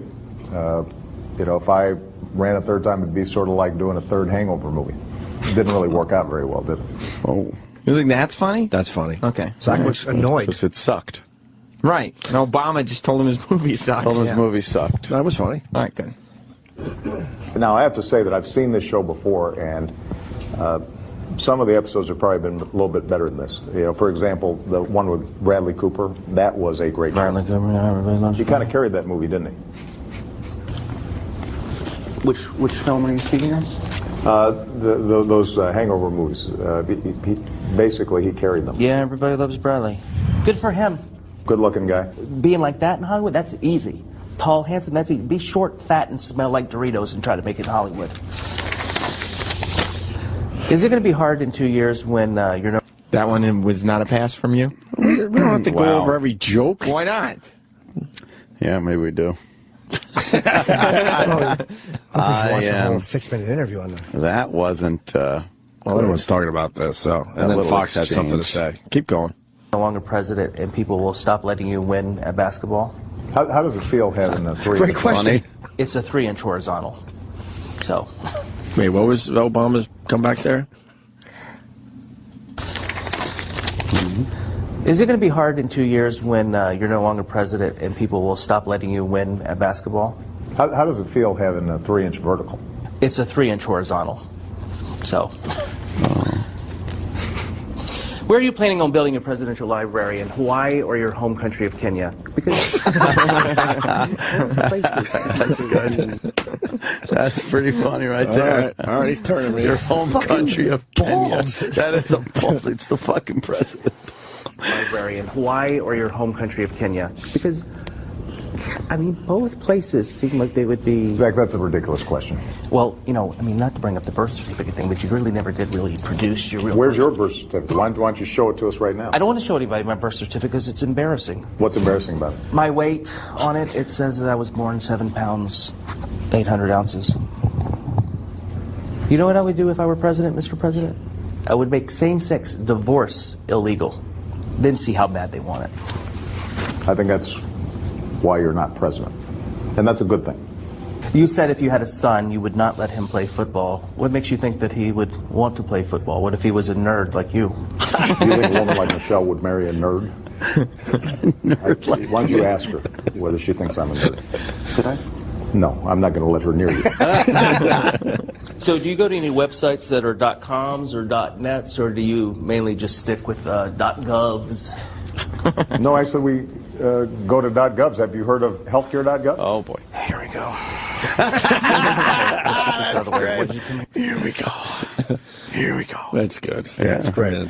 It's picked up. Yeah, you would sound like a Funny fucking shit. dick to It's keep saying it fantastic. sucks. Yeah. That's good. .govs. Have you heard of healthcare.gov? Here we go. Okay, let's get this out of the way. What did you come here to plug? Well, first of all, I think it's fair to say that I wouldn't be with you here today if I didn't have something to plug. Have you heard of the Affordable Care Act? Oh, yeah, I heard about that. That's the thing that doesn't work. Why would you get the guy that created the Zune to make your website? Healthcare.gov works great now. And millions of Americans have already gotten health insurance plans. And what we want is for people to know that you can get affordable health care. And most young Americans, right now, they're not covered.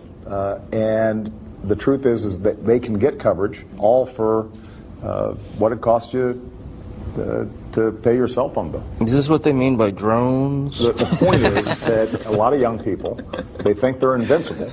Did you say invisible? Because no, think like that's impossible. Not invisible, invincible. Okay. Meaning that they don't think they can get hurt. I was just saying that nobody could be invisible if you had said invisible. I understand that.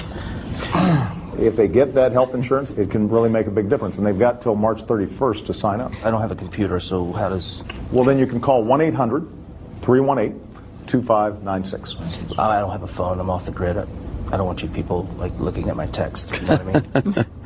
First of all, Zach, nobody's interested in your texts. But second of all, you can do it in person. And the law means that insurers can't discriminate against you if you've got a pre-existing condition. Yeah, but what about plugs? What about this, though? That's disgusting. How long have you had that? Oh, just 4 months. Stay on his arm. Really? Spider bites. I got attacked by spiders. Zach, you need to get that checked right away. You need to get on healthcare.gov because... here's why I like this. Even though he's plugging, the president is doing a goof interview with a guy who's really shitting on him, so he's got to get something out. Oh, yeah, I respect that part. Yeah, there has to be some reason for him to do this. There's some funny shit in here. Oh, my God, dude. I would not have the balls to do that. Oh, my God. Is your plug finally over? I suppose so. So which country were you rooting for in the Winter Olympics? Seriously? I'm the President of the United States. What do you think, Zach? I want to thank President Obama for being on the show. I'm going to press this. Don't touch that, please.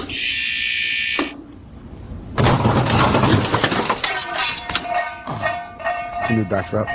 Thanks for the interview, and it's the White House. He's in the White House. Right. Oh, that actually was not a backdrop? The black part was, it was just a sheet over the room in the White House. Thanks for the interview, and thanks for letting me shoot my show here all these years. You've been shooting these shows here in the diplomatic room? Who gave you permission to do that? Bush. Seriously? Who gave him clearance? Oh, boy. What's the spider bite? That's the other hand. It's everywhere. All right. Well done. That's pretty good. That's a fucking... That's pretty good. That's your fucking home country of Kenya. That's really funny. It's really funny. So Fox had a problem with that. Of course. Why would they? Of course. Why would they have a problem with that? Well, because it involves Obama. Yeah, exactly. If Bush did it, they'd go, he's letting his hair down and having fun and just being... Right. Oh, God. I hate the media. Here's the take. I have not heard this, but okay. Here it is. With the economy the way it is, I don't think it's appropriate for the President of the United States. Joking. Benghazi. Right. And the IRS scandal, which I believe are people legit. have real problems with the fact that he's never... Right. Is this what a president should be doing when recovery is this slow? How come they don't say that after the White House Correspondents' Dinner, where it's a roast for the president and the Congress and all these Senate? Where's that commentary? Yeah. They do it every year. The president gets ripped on and roasted, so stop it. Yeah, I have no problem with this. And it did turn out pretty good. Yeah. They're all good. The plug was a little long and... whatever. Right? Why don't you go work for Zach Galifianakis? I'm just saying, you should both go home and refamiliarize shit. yourself with the series. But I don't. Can we squeeze these Fox News clips in, or we got Bernard? How long is he coming down the hall now? He's here. Where is he, though? The Fox clip. All right, let's squeeze in these Fox clips really fast. Fox and Friends thinks it's tragic. That was incredible. I laughed hard. I mean, that was, that was pretty good. It is so inappropriate. It was inappropriate for who? For the President of the United States to be sitting down with an interview that's a mock-up. Some would argue that some would argue it's inappropriate for the President of the United States to be advertising a law, an insurance plan. Well, the comedian was speaking truth to power, wasn't he? The whole thing is a big mock-up. I think it's pretty tragic. Whoever recommended that he do that show should be fired. That is, you know what? That's just ridiculous. Douchebags. Right. We have another clip from Fox, but we have Bernard Hopkins outside the studio. We're going to bring him in right now. Oh, yeah? And then we'll get back to the Zach Galifianakis Obama thing from Funny or Die. Here he comes. Bernard Hopkins. Welcome back to the show. Uh-oh. Hello, sir. How are you? How you doing? Take a seat there. Pull up the microphone. You look Pop good, on the sir. headphones. Not you, Jimmy. I like that. What's that? Oh, the Obama was shopping at the Gap yesterday. Yeah, it's good. Yeah. To save money. Yeah, apparently. Did you like the interview he did with Zach or no? Did you see the interview? I didn't see that. No, I was just reading the paper. Oh, okay. But they had the town locked down for him, and the traffic was, as always. Of course. Yeah. Yeah, it was It's brutal. already kind of, certain time of day is kind of crazy. Yeah. When, you got important dignitaries from around this year, it really gets locked up. Everyone has to, stop what they're doing until he leaves. It's all right, though. Could be worse, right? Have you met him? Once. Where? Philadelphia. Yep. He did a speech Independence Hall. And, you had to pay $5,000 to do that, but it was there. It was just like a fundraiser, but it was real historic for me. 5 large, huh? Yeah, it was, It's not that bad, actually. Was it worth it? Yeah, it was worth Yeah. it. Did you get to shake his hand? No, I didn't get to shake his hand, but No. part of the history of it and being there and, you don't get a chance to even doing that. And that really had nothing to do with basically being African American, just has something to be with, what president of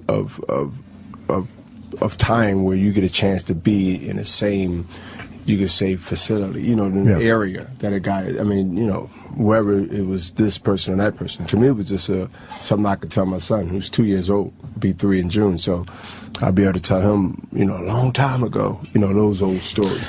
Why didn't you meet? Why didn't you get a picture? Maybe you have to pay more per plate. it's probably you had to do that, but I actually, I got a fruit felony, so I don't think they let me know close to them. You know how that goes. Because you got a felony? They check the background, so certain part of the rope you can't go by.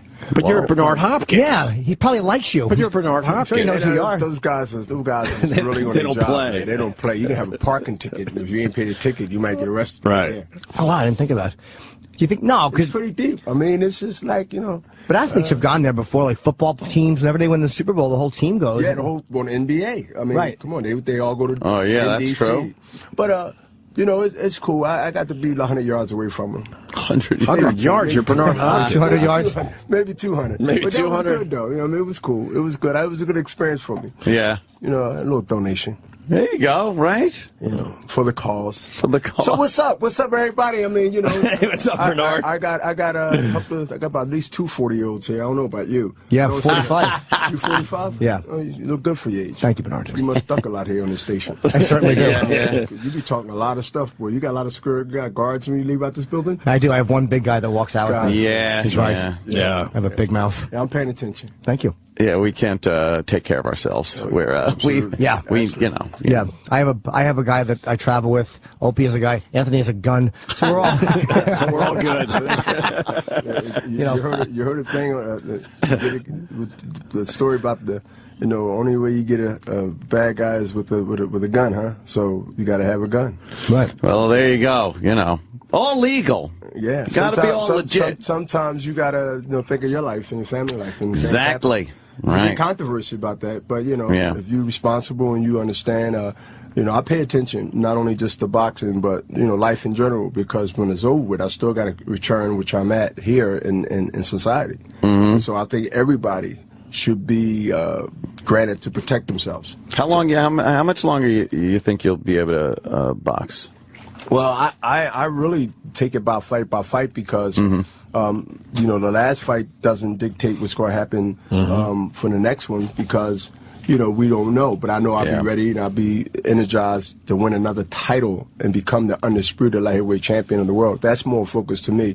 As far as trying to plan when and where and who, but one thing I know is clear that, if I don't come through at this stage of my boxing long career, and it really been like this for the last 2 or 3 years, then it won't be up to me whether I retire because they'll retire me. Well, you're 49 now. That makes sense. They'll retire me. They ask for my head, basically, in a good way, not in a bad way. I know that sounds kind of harsh, but it'd be a thing where, come on, man, you're almost 50, you didn't look good. Winning and not looking good is losing for me. So again, look at all this extra pressure and extra incentive that I got to go and perform Not just at a level of saying, hey, man, this guy's 49 years old, but he barely won, man. Just give him applause. I got to still add some excitement and some over-the-top performance, even at this age. So I've raised the bar real high on myself to not fall asleep, to not get lured into, to shriveling off. Whether people know him well or know him halfway or whatever the case is, I must take this guy serious because it's about me, really not about him. He has something I want, and that is the title. You want to unify them? He has a title, yes. And I'm in the same position that I was 13, 14 years, if my math is correct, 2001, 9/11 here in New York City when I beat Felix Tito. I became the undisputed middleweight champion, which is not done in boxing since the old days. They got away from that. You know what I mean? Because it's about, so many belts in one division. So I get a chance to be the undisputed light heavyweight champion, which never been done before. 14 plus years later, at 50. Now I'm 49 as of January 15th, 1965. But I'm harping on that 50 because I want people to understand the milestone of halftime in anyone's life, whether you box, whether you're a radio announcer, I don't know, whatever you do. When you reach 50, you sort of or should reflect all the things that you accomplish in the halftime of your life. What at 50 years old, like to fight? That's how I look at it. Okay, light heavyweight. What is the weight on that? 175. Okay, so is it easier for you to go up at this point in weight? What do you mean go up higher than that? No. Like, what do you weigh now? Because I'm 185. And middleweight's like what? Like 150, 160? 160. And I was there for 12 years. So is it a little easier now to fight a little bit heavier because you don't have to cut all that weight? No, well, I never had a problem cutting weight anyway because of my lifestyle. I was known for, matter of fact, they were saying, how can I get up to 175? You remember I jumped up 2 weight classes to fight Antonio Tarver. And I was a 6-1 underdog in Atlantic City because I made 20 defenses, and I've been at middleweight 13, 12 years. Now you're going up past 68, which is super middleweight, 168 in the middle of middleweight and light heavyweight. You're jumping up 2 weight class, which is, rarely people do that in boxing in any era. And I went up 2 weight classes. And that gave everybody a blueprint to say, and it's justifiably, yeah, well, Bernard, you're biting off too much you can chew. You find Antonio Tarver, just knocked out Roy Jones Jr. Light heavyweights walking around at 205, 200. You've been making 160 and barely get up 8 pounds over your weight. So they thought one way, but I knew another way. I knew I got the height, I got the body structure, and I know that being 175 or weighing 175 wouldn't take anything away from me. If anything, it would probably make me stronger. The speed would not go away. And I'll be faster than the bigger guy that's coming down from 200 to 75. Then I'm coming up from 60 to 75. Do you see the difference? Yes. Because my speed will still be there compared to a light heavyweight who walks around as a cruiserweight to a heavyweight. So he's coming down on my weight, melting down his body, and I'm coming up a few pounds. And that's where the IQ, the experience, same thing, and the youth that I bring with the 40-plus-year-old is going to neutralize anything that Shermanoff, April 19th on Showtime, is going to try to do, and anybody else after that. You talking about all these the training for the fights, and a lot of your later fights have gone the distance. And you testified, I guess, or talked in the Senate about brain injuries in boxing. And just listening to you talk, it's like you're 49, and it's like you sound like any other 49-year-old. How do you avoid any problems and so many fighters wind up messed up? Don't let that fool you. I'm not normal. No, well, yeah, that's probably a bad term to use. Exactly. But, hey, listen. I did speak in D.C. I was representing not only Golden Boy, but the sport of boxing and injuries, period. Soccer, any other contact sport that deal with the head. I believe that no matter how good you are, defense, offense, or whatever, I believe it's going to be some effects later in life. I really believe that. I want to know early. That's why I volunteer after the schedule clear up to be one of the premier known guys in boxing to sign up for it. And I will in Cleveland. Where they test you? They will test me because I want to know. Listen, I want to be able to get things in order. You understand what I'm saying? First, my money. I want to make sure I get that in order. And who get what, even though that's established now, but, you know, some changes as time go on. Look, people that's there now might not be on that will 2 years from now. You know how things You don't want them to ask you to sign something when you're a little loopy. Exactly. Or on the couch with a straw. You know what I mean? Sitting there talking about, okay, darling. But these are the things that I'm not afraid of. I know it's serious. And you know, and we all got to have a lot of humor to continue to move forward, even in the downtowns of our life. But yeah, I mean, this is something that I know that's the risk. This is something that I know that could be a major problem. If you look at fighters that came before me, most of them, I can speak about the ones I see in Philly, like Meldrick Taylor, and Saad Matthew Franklin, Saad Muhammad. But this is, look, the brain has, man as great as man had came over the years and years on this earth, having came up with a solution of a transplant brain. So you only get one. As we know, as of today, 2014, there's no breaking news that somebody survived after a brain transplant. Right. You understand what I'm saying? So I understand the risk, but I also realize you only get one. For right now, we only get one. Have you noticed any difference now? I mean, aside from like we all get a little bit older, but have you noticed anything different now than say 15 years ago? Do you forget things now, or because George St. Pierre retired, I think, out of UFC because he was having some memory issues. Well, I think first of all, I'm not having like memory issues, but I know I've misplaced this, misplaced that, and you got to sort of define whether you misplaced it, you're moving too fast, you're rushing, you got too much on your mind. So you get to saying all this, and some of it could be denial, or if you got too much on your mind, that's why you forgot. But no, you don't leave a running car all night in the garage. You know what I mean? Right. You're upstairs and you wonder where your damn keys is at. You understand what I'm saying? Right. Now, yes, have I left my keys in the ignition and not have the car running and got out the car grabbing bags and leave and come back and I can't find my damn keys, and you go and you see your keys in the ignition, but the car's been cut off. Right. Stuff like that. Now, I don't know what to take into that, you know, or whatever, but when you start remembering or not remembering, say, your kid's birthday, you start, you know, things that you know you're supposed to remember, where you live. Right. You understand that? Yeah. I don't have that problem. That's when you know you got to, well, I think that when it's too late almost. To the point where, like, wait a minute, like, nobody spotted this. So someone close to you, right? Wife, girlfriend, friend, trainers, they have to pay attention, not with the check you paying them, right? They have to pay attention to the fighter. And the fighter has to be honest in themselves and say, look, I'm not the same, or something's wrong. We know. You know when something wrong. Men, we tough things out. But after a while, most of us be like, wait a minute, I'm having these pains. It's more than 2 days. I got a problem. And they go get it checked out. But the money's too good.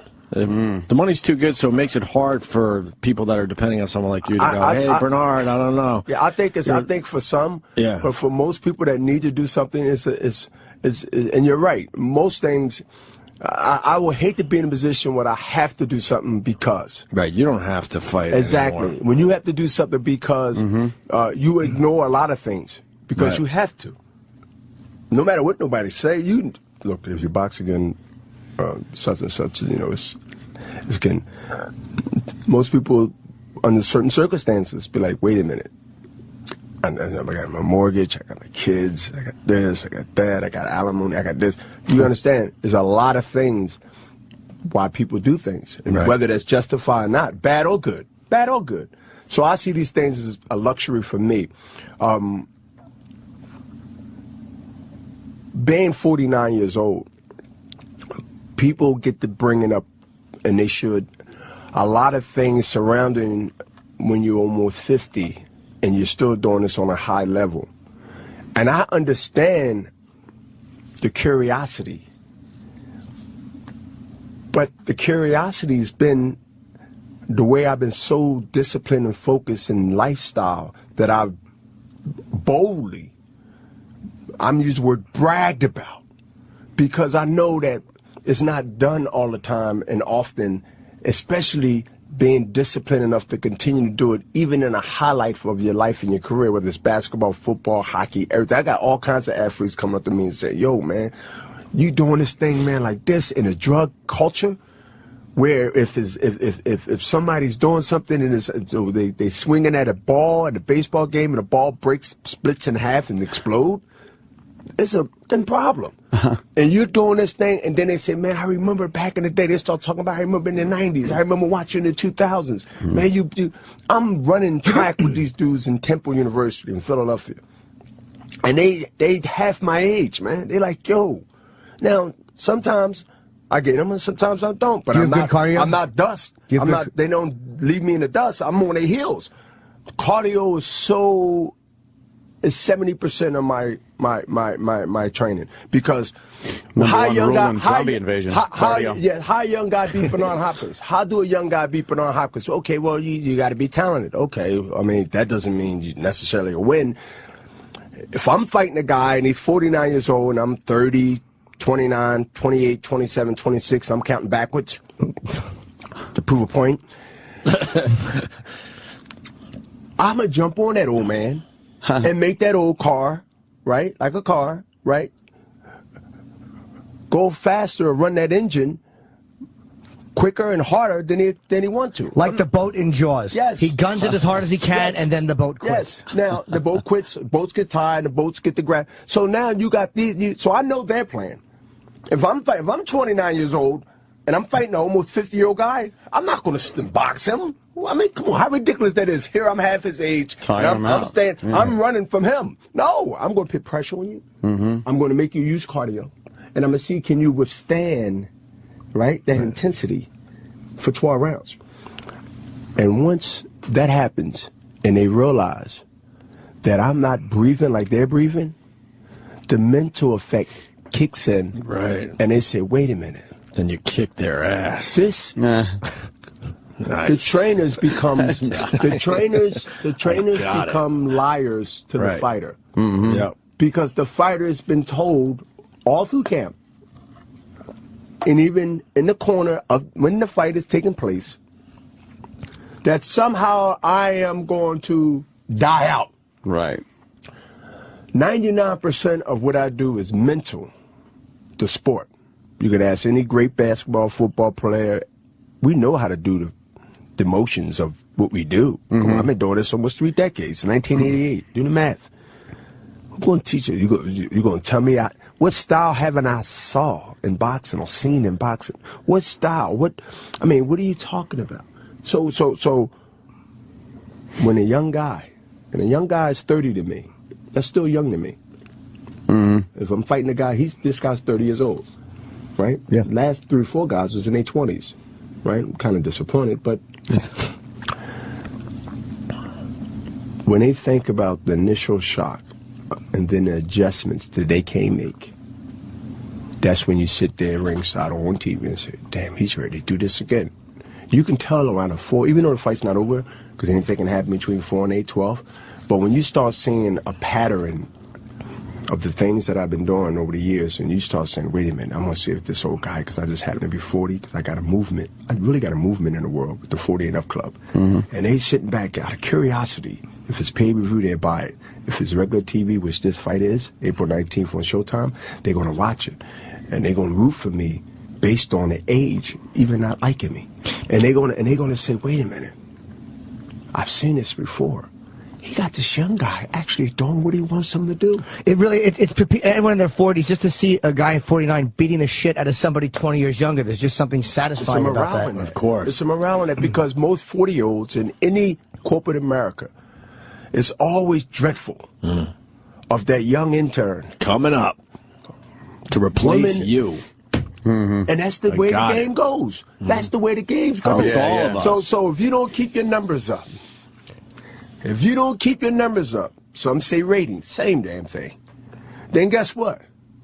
This new jock, this new girl, right, who just happened to be 20 years younger, if y'all listening, keep your game up. That means walk Central Park every now and then. Put one donut down, ease your way down to no donuts. And guess what? Those hips will come back. that stomach, you'll get a 4-pack, maybe not a 6, but you'll be hanging in there. But there's got to be there's See, these absolutely things that people got to know to make those adjustments. There's been boxers that have been just as dedicated and they have trained themselves, but for some reason they couldn't make it to 49, 50 years old fighting. What do you attribute that to? How did you? How are you still competitive? Now we're getting somewhere. Yeah. Yes, we are. I'm an alien. I'm an alien. Maybe you could tell us where that plane went. I'm an alien. Yeah. The aliens got it. That's what I say, Bernard. The aliens got it. Let's do this. I think it's a game changer. What are you talking about? I mean, people's getting crazy for it. I mean, I don't understand the aliens. There's aliens out there. I don't doubt it.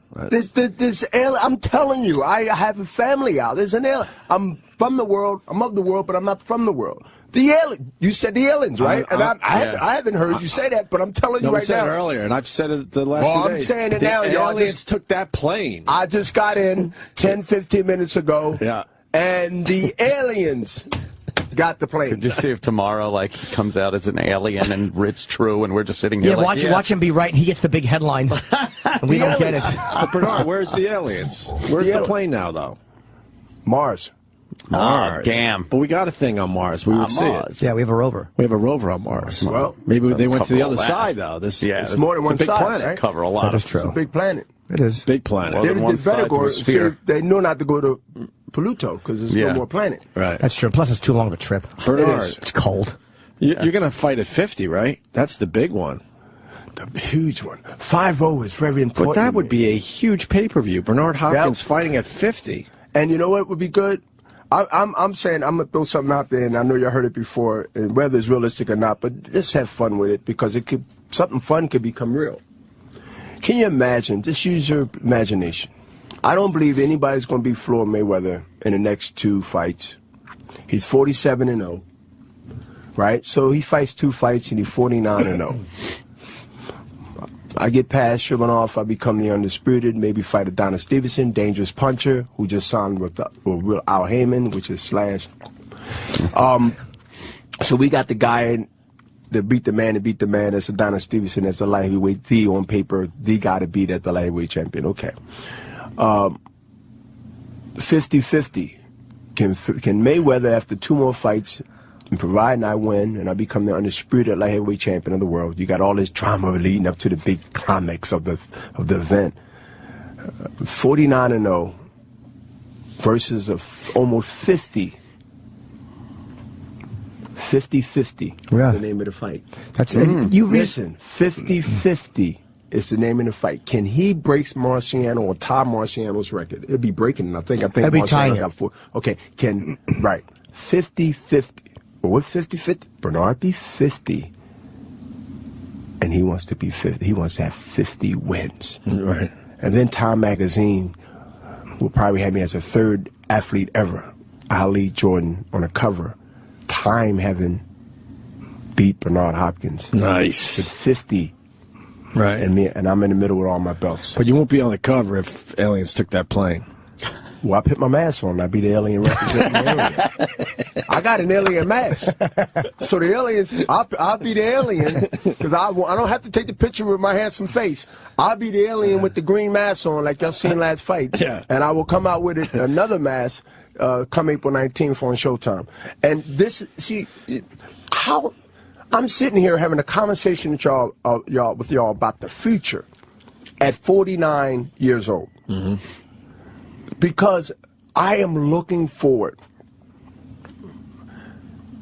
to playing out my plan like I did in my lifetime, as y'all know. Mm-hmm. But that's not dangerous. You're not looking past this fight. In my plan, well, I'm not looking past, but I am looking for the future to be motivated to know I have something to fight for. Right.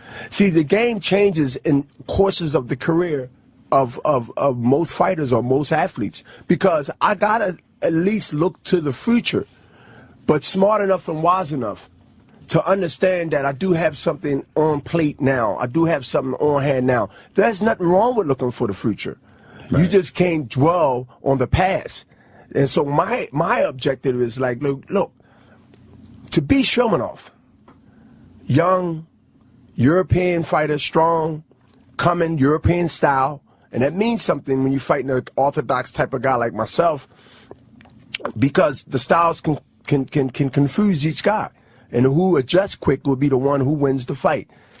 Now, because we have Adonis Stevenson right there at Radar, because under the same advisor, Al Heyman, it makes it easier now, since we have the man that beat the man, which was Chad Dawson, with one punch in 50-something seconds, Adonis Stevenson. That was a quick one. Now the reality of, Bernard, you chasing this light heavyweight unification, the build-up for that now is realistic, not maybe, because the Cold War a couple of months ago would have kept that from even being a conversation this morning. Sure. But now, since we have the most important piece of the light heavyweight division, Adonis Superman Stevenson, now the headlines for the last 2 weeks, as you probably seen or whatever, is like, wow, wait a minute, do this means? And then just so happen, we have Shimanoff under Al Heyman. So the pieces coming together have came together. There you go. Has boxing been hurt? And thanks to Al Heyman, one of the smartest, brilliant guys. And I've been in the game 27 years before him. I remember a good friend of mine named Vernon Forrest from Atlanta. You know, yes, Vernon Forrest, who was shot pumping gas in his car in Atlanta. And I remember Vernon Forrest mentioning a name, Al Heyman. I didn't know Al Heyman exists, to be honest with you, but I got to know him, and I got to in and out. He represented Jermaine Teller, who beat me by a split decision for the middleweight, stopped my middleweight range of 20 defenses, and we fought twice, me and Jermaine Teller. But anyway, I got to know him for a long time, and I respect him. He's one of the brightest, smartest guys out there, and get you the most for your talent. Do you think boxing takes too long sometimes to get to the fights people want? Like you said all these things lined up. And one thing UFC has done fairly well is give guys like a lot of quick matchups that they really want to see, and boxing seems to take a little bit longer to do that. Well, not in Golden Boy's side, because if you watch the fights lately with Golden Boy, and we've been accused of throwing guys in, they might say the word throwing guys in or putting guys in too soon, too early, and not making them blossom to become pay-per-view or whatever stars that boxing seems to want to dress things up, but then when it comes to show who you really are, they fail. We want to go and put the best against the best so you can see a champion fight a champion. The light heavyweight division wasn't even talked about 28 months ago. Think about it. All of a sudden, the light heavyweight division became some interest of a lot of people. And I just happened to be in it.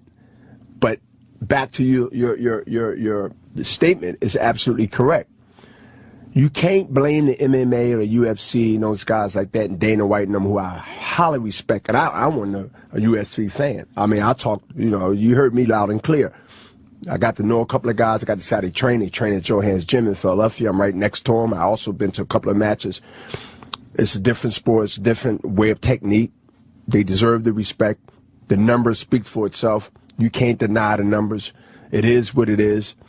They gained a lot of fans. They took a lot of fans from the boxing program boxing sport, because they stepped their game up and they matched the tough guys against the tough guys, the good guys against the good guys. It wasn't no mismatch. It wasn't no rubber match. This was something that didn't need to happen to put pressure on the boxing world, business guys, to say, y'all better step up or we're going to take all your fans. And that's the threat that we needed.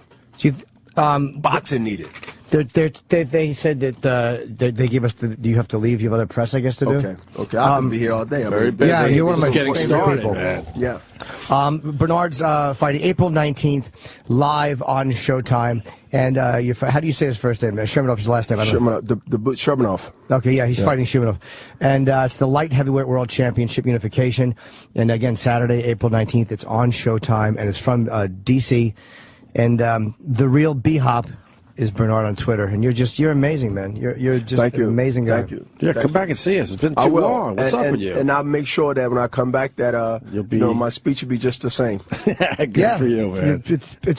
See, ducking is so important to me because I understand that counting your money first means that you can count the same last. Right. It's because I did 2 minutes of cardio yesterday, and I got very tired doing the Jacob's Ladder thing. Jimmy. Yeah, we'll discuss cardio after. You look tired even talking about cardio. Yeah, I really am. I secretly hoped you were going to say. I thought you were going to say I look good because I've been working out, but I look tired. You're right. Fair enough. Good point. All right. He's got to go. Listen. Uh-oh. I might as well give it to you before I leave. You look terrible. Thank you. I'm going to make sure I send a priest by 12 o'clock. Oh, Jimmy. The great Bernard Hopkins, everyone. Oh, yeah, we're back. Want to thank Bernard Hopkins for stopping by. Some people didn't like it. I love Bernard Hopkins. Maybe I was just reading through Twitter. I'm shocked, but maybe I'm just totally out of fucking step with what people like at this point. Because I really love this guy. Love him. Yeah. I think it was. I think people, they didn't get everything he was saying. It's very inside with boxing and some of the things. Like there were names that he was mentioning, and I'm like, I don't even know. It doesn't even sound familiar, the name. I like the man. But, don't forget, it's Opie and Anthony Podcast Day. Every Wednesday, you go and get our podcast, right? It's about an hour and a half every week. Yeah. And this week, we brought it up. Snooping kids is this week's Opie and Anthony podcast. Oh, boy, they're a problem. Oh, yeah. Instead of redoing the bit, which is very, very hard these days, we got enough audio of times when we did it correctly. So it's basically kids going through their parents' night tables and stuff and dressers and finding really, really strange stuff. Yeah. Yeah, it's very, very funny. So go get that. For bragging rights, go through iTunes if you can. Because that's where everyone is paying attention to the numbers. It's where everyone goes. So if you have a choice, go through iTunes. If you don't, that's fine too. Just go get it, okay? That's why it's out there. The Opie and Anthony Podcast. This week it's Snooping Kids. Yeah, that was fun. They go through the drawers and find all kinds of embarrassing things that parents are using. Yeah. Dildos. Dildo. Fuck toys. You just don't want to find mom's fuck toys. You don't want to find your mommy's fuck toys. I remember when we did the bit originally where the parents would be calling up because they're the real fans of the show. Sure. Panicking. Yeah. Praying that their kid who was still home wasn't listening to the radio show. And I going remember through their drawers. Yeah. So looking for those fuck toys. Mom's fuck toys. That should be the name of a band. Oh, yeah. The Fuck Toys. With special guests, Boston. What? Does Boston have a new album? I don't know, but the singer's been dead, so I don't know how they could possibly. I heard some kind of a promo, I think, where they're celebrating Tom Schultz. Yeah. His birthday or something. They got tracks. I don't know. What's going on with Boston? Is it old tracks that they're bringing back for Bradley Delp singing, or is it some guy that sounds like him? I bet you they just said, screw it, we can move on without Brad. Yeah, very Delp. Unique high voice. I don't think it's that easy to replace. Yeah. So, can you find out, Travis, if there's new Boston and if there's a song out there ready? I thought it was just taking this long for them to put out their next album, because remember, fucking cool. Take a long time to put out their albums. Yeah. Sure, and plus it was because he fell asleep on a hibachi. We got one more clip from Fox News, everyone. Now you got to remember what we did a little while ago. Yes. Remember the Zach Galifianakis? Wow. Zach Galifianakis interviewing Obama. We just played the audio before Bernard Hopkins, and we played one clip from Fox saying it's a tragedy. It's tragic that Obama would do this with Zach Galifianakis and Funny or Die. Oh, yeah. And then O'Reilly got involved. Your boy O'Reilly. He's my boy? What happened? You love O'Reilly, don't you? I don't think I do. You sure? I know it's Republican the no and everything? spin zone. Caution. You're Yeah. entering the no spin no zone. spin zone. As you get dizzy watching that the show. spinning. But when Bush was pretending to look for weapons of mass destruction on the at the White House Correspondents' Dinner, then liberals criticized him, and conservatives were like, "Well, you know, it's the spirit." They're just, God, they're just all so full They of can't. shit. I mean, I watched the clip. Obviously, of Fox. Zach Galifianakis. It was funny. Yeah. I thought there was some funny parts in it. It turned me around. I'm no fan of Barack Obama, believe me, but I'm not going to try to find something to bitch about just because he's involved in it. So you really didn't have much of a problem with it? No. On principle. Kind of funny. Okay. Yeah. But Fox, I guess that's what you got to do there. You got to find something. Yeah. I mean, think about it. When Why couldn't they just go on? It'd be so refreshing. You turn on Fox and they go, I did this thing with Zach, and you know what? I got to be honest with you. I don't like him and his policies, but that was kind of funny and pretty brave of him to do. Why would that be bad to say? fucking Operation Rolling Thunder is blasting North Vietnam apart, and Nixon's doing sock it to me on laughing. Yeah. Who gives a shit? I don't understand why you can't just do that. Yeah. But instead, you get this from O'Reilly. I don't really have a problem with it in general, but I... All okay. right. But there was a but there. This is the whole but thing that we were talking about last week. There's a but. You guys had a really good show, but... Yep. But... I think the timing hurts Mr. Obama. The economy continues to be problematic, and the timing doesn't hurt Obama, O'Reilly. Why does the timing hurt him? It doesn't matter. And you could say that about any time the president is being the president. Right. Like, well, you know, it's probably not a good time. There's always a crisis or some bullshit happening. Yeah, there's not. Yeah. Yeah. He doesn't have one day of rest as the president. There's always something going on. If we're waiting for Obama to come back with an economic recovery, he wouldn't be allowed to do anything. Because I don't think it's happening. That was a slam. It was a slam. It was. I gotta be honest with you. Now stop whining and crying and pitching a fit. I'm getting over it. All right, good. The economy continues to be problematic, and Putin is clearly testing it. I fucking hate O'Reilly. And he just talks down to everybody. Clearly testing. You obviously don't know as much as I do, so let me explain this to you. Oh, I hate his delivery. Always have. Do you think Putin watched that and laughed, though? Look. Putin, what, his butt? Putin, his butt. Is that picture of Putin meeting Reagan real? When Putin was a kid or something? People say it wasn't him as a kid. It was the guy standing next to the kid with a camera around his neck. How old was he? That's supposed to be him. Like, his 20s or... I always thought it was the kid, and I was trying to, like, do the math. No, it's the adult next to him with the blonde hair. Up there. That's Putin? Yeah, he was KGB. Could you you zoom in on that? That's Putin? KGB back then. He's a connected fucking guy in Russia. This guy is fucking... Yeah, that's him. Come on. With the camera? Yep. Looks just like him. That's him. No, it doesn't. Well, he doesn't have hair now. Right. And he looks Russian. But that's the same face. Doesn't look like Putin. He just looks like a Russian dude. Yeah, Wow, okay. he really fucking has... is he saying it's real or fake? They're denying everything. They are? No comment, really. Why no comment? Well, you know. He's just mad that he didn't have his shirt off in front of Reagan. Very secretive. Yeah, he looks kind of gay with the camera. Yeah. I'm doing the fruity hand. Hi. Oh, Ronnie. He's probably snapping pictures for fucking KGB. Yeah. KGB. They knew what Reagan looked like. They need a picture of him. Yes, hello. Here's my colon. Why would he say that? I know. Why would he show him? All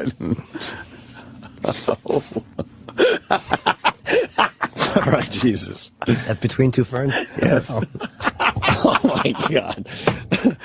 I really got to turn the TVs off in here. Eric in Westchester. Eric. Eric. Hey, what's up?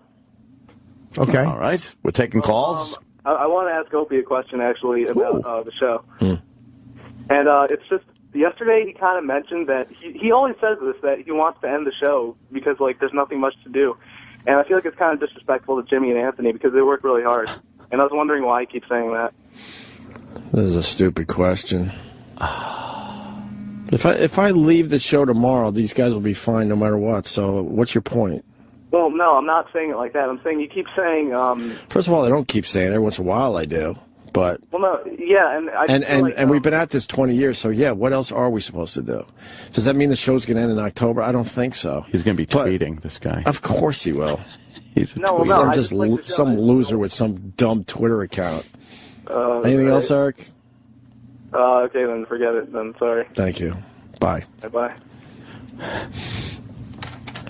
Anything can happen. Want the show to continue growing, that's for sure. Certainly. There is a fucking. But no matter who leaves this radio show, the other guys will be fine. Yeah. What do you mean it's disrespectful? These guys will be just fine no matter what happens. Yeah. Relax. There's a lot of talent in this room. They'll figure it out. And then there's Sam Roberts. Exactly. Let's get back to new kid on the block. He's getting his fucking first gray little beard hairs. Does he have gray in there? No, but it's coming. Oh, it will fucking be. dummy over here thinks he's this fucking apple, fucking cheeked, fresh face. Fresh-faced kid. Who are you? In the neighborhood. A fucking decade later, he's gonna have a big bald spot. I can't believe they don't like me more. Wow, Sam getting ripped apart over That's here. not really a ripping. Nah, It's more of a bit. not really. A little bit, maybe. Accurate age happens. But how is something disrespectful if you've been at it 20 years? I think you put in your time like you made it good for everybody, and it would be disrespectful if we had something going on and we moved to Boston and I said, you know what, I don't feel like giving this a shot. Or say, I'm going to be moving. Right. I didn't let you know, but I'm moving on. I think after 20 years, it's not disrespectful anymore. Yeah. I think we've carved out a niche and good careers for everybody here. The listeners, to the point where, we'll all move on and do our own thing eventually. I mean, that's just how that's just how it goes. The listeners have proven over the years to not have much insight on what goes on behind the scenes of this show. I've never read more inaccurate tweets and posts and everything else as to what is going on behind the scenes and with management and speculation as to what this means or that means. They're 99% wrong. One guy wrote yesterday, said, you guys would get a lot more respect if you stuck around after the show and did meetings. Like, would we? You don't know anything. And who said that? Well, he does know that we don't do meetings. Right, he wasn't knows 100% wrong. But, I mean, I guess I am talking about it now, but I didn't even acknowledge this idiot's tweet. But the fact is, we stopped doing meetings because we were doing it with people that had no fucking idea They were useless. or clue about how the show worked. Yeah. It was a complete and utter waste of time. Waste of time. And we've already done meetings with Tim Sabian because we respect the guy. So we probably will do more meetings than we have in the past. Yeah, we do meetings. But what a waste of fucking time that was. Nothing ever got accomplished. I mean, our guys are great. Mm-hmm. They'll play the game in those meetings, but to sit there and listen to management. If one of the guys left, it just wouldn't work. Well, there you go. Whatever. I'm not planning on leaving, but the reality is, I mean, we don't have another 20 years. 20 years. Come on. Are you kidding for me? 40. We've done 20. Let's push for no 40. No one gets to do 20 years with the same nucleus of a radio show. It's very, very rare. I know. They're gunning for me. I'm on my way out. That's it. The stuff that you're missing in the meetings are things such as Roland getting scolded because every time Eric looks away, he's flipping him off. Oh, really? That's what our meetings consist of. I think if we do another 5, that would be freaking huge. Great. 5, though. Yeah. That seems a lot at this point in 5 time. is a long time. See? Thank you, Jimmy. It's a long time. So there you go. Jimmy backing me up. After a while, you just know, how much longer can we do all this? Hey, what was Sal doing kicking Denny out of the office on that video? Whatever it was, he's right. Was he? I don't know. Sal and Denny don't get along, right? Why not? Does Sal resent Denny's head size? I think Sal was out of line. Let me see. He ought to have a little respect for someone that's been in the business a lot longer than he has. Well, you think we should get Denny in here? No, I know. What? You sure? 5 years is a long time. We can make the 5 years seem like 10. Let's get Denny in here. Yeah, exactly. In one day. Right.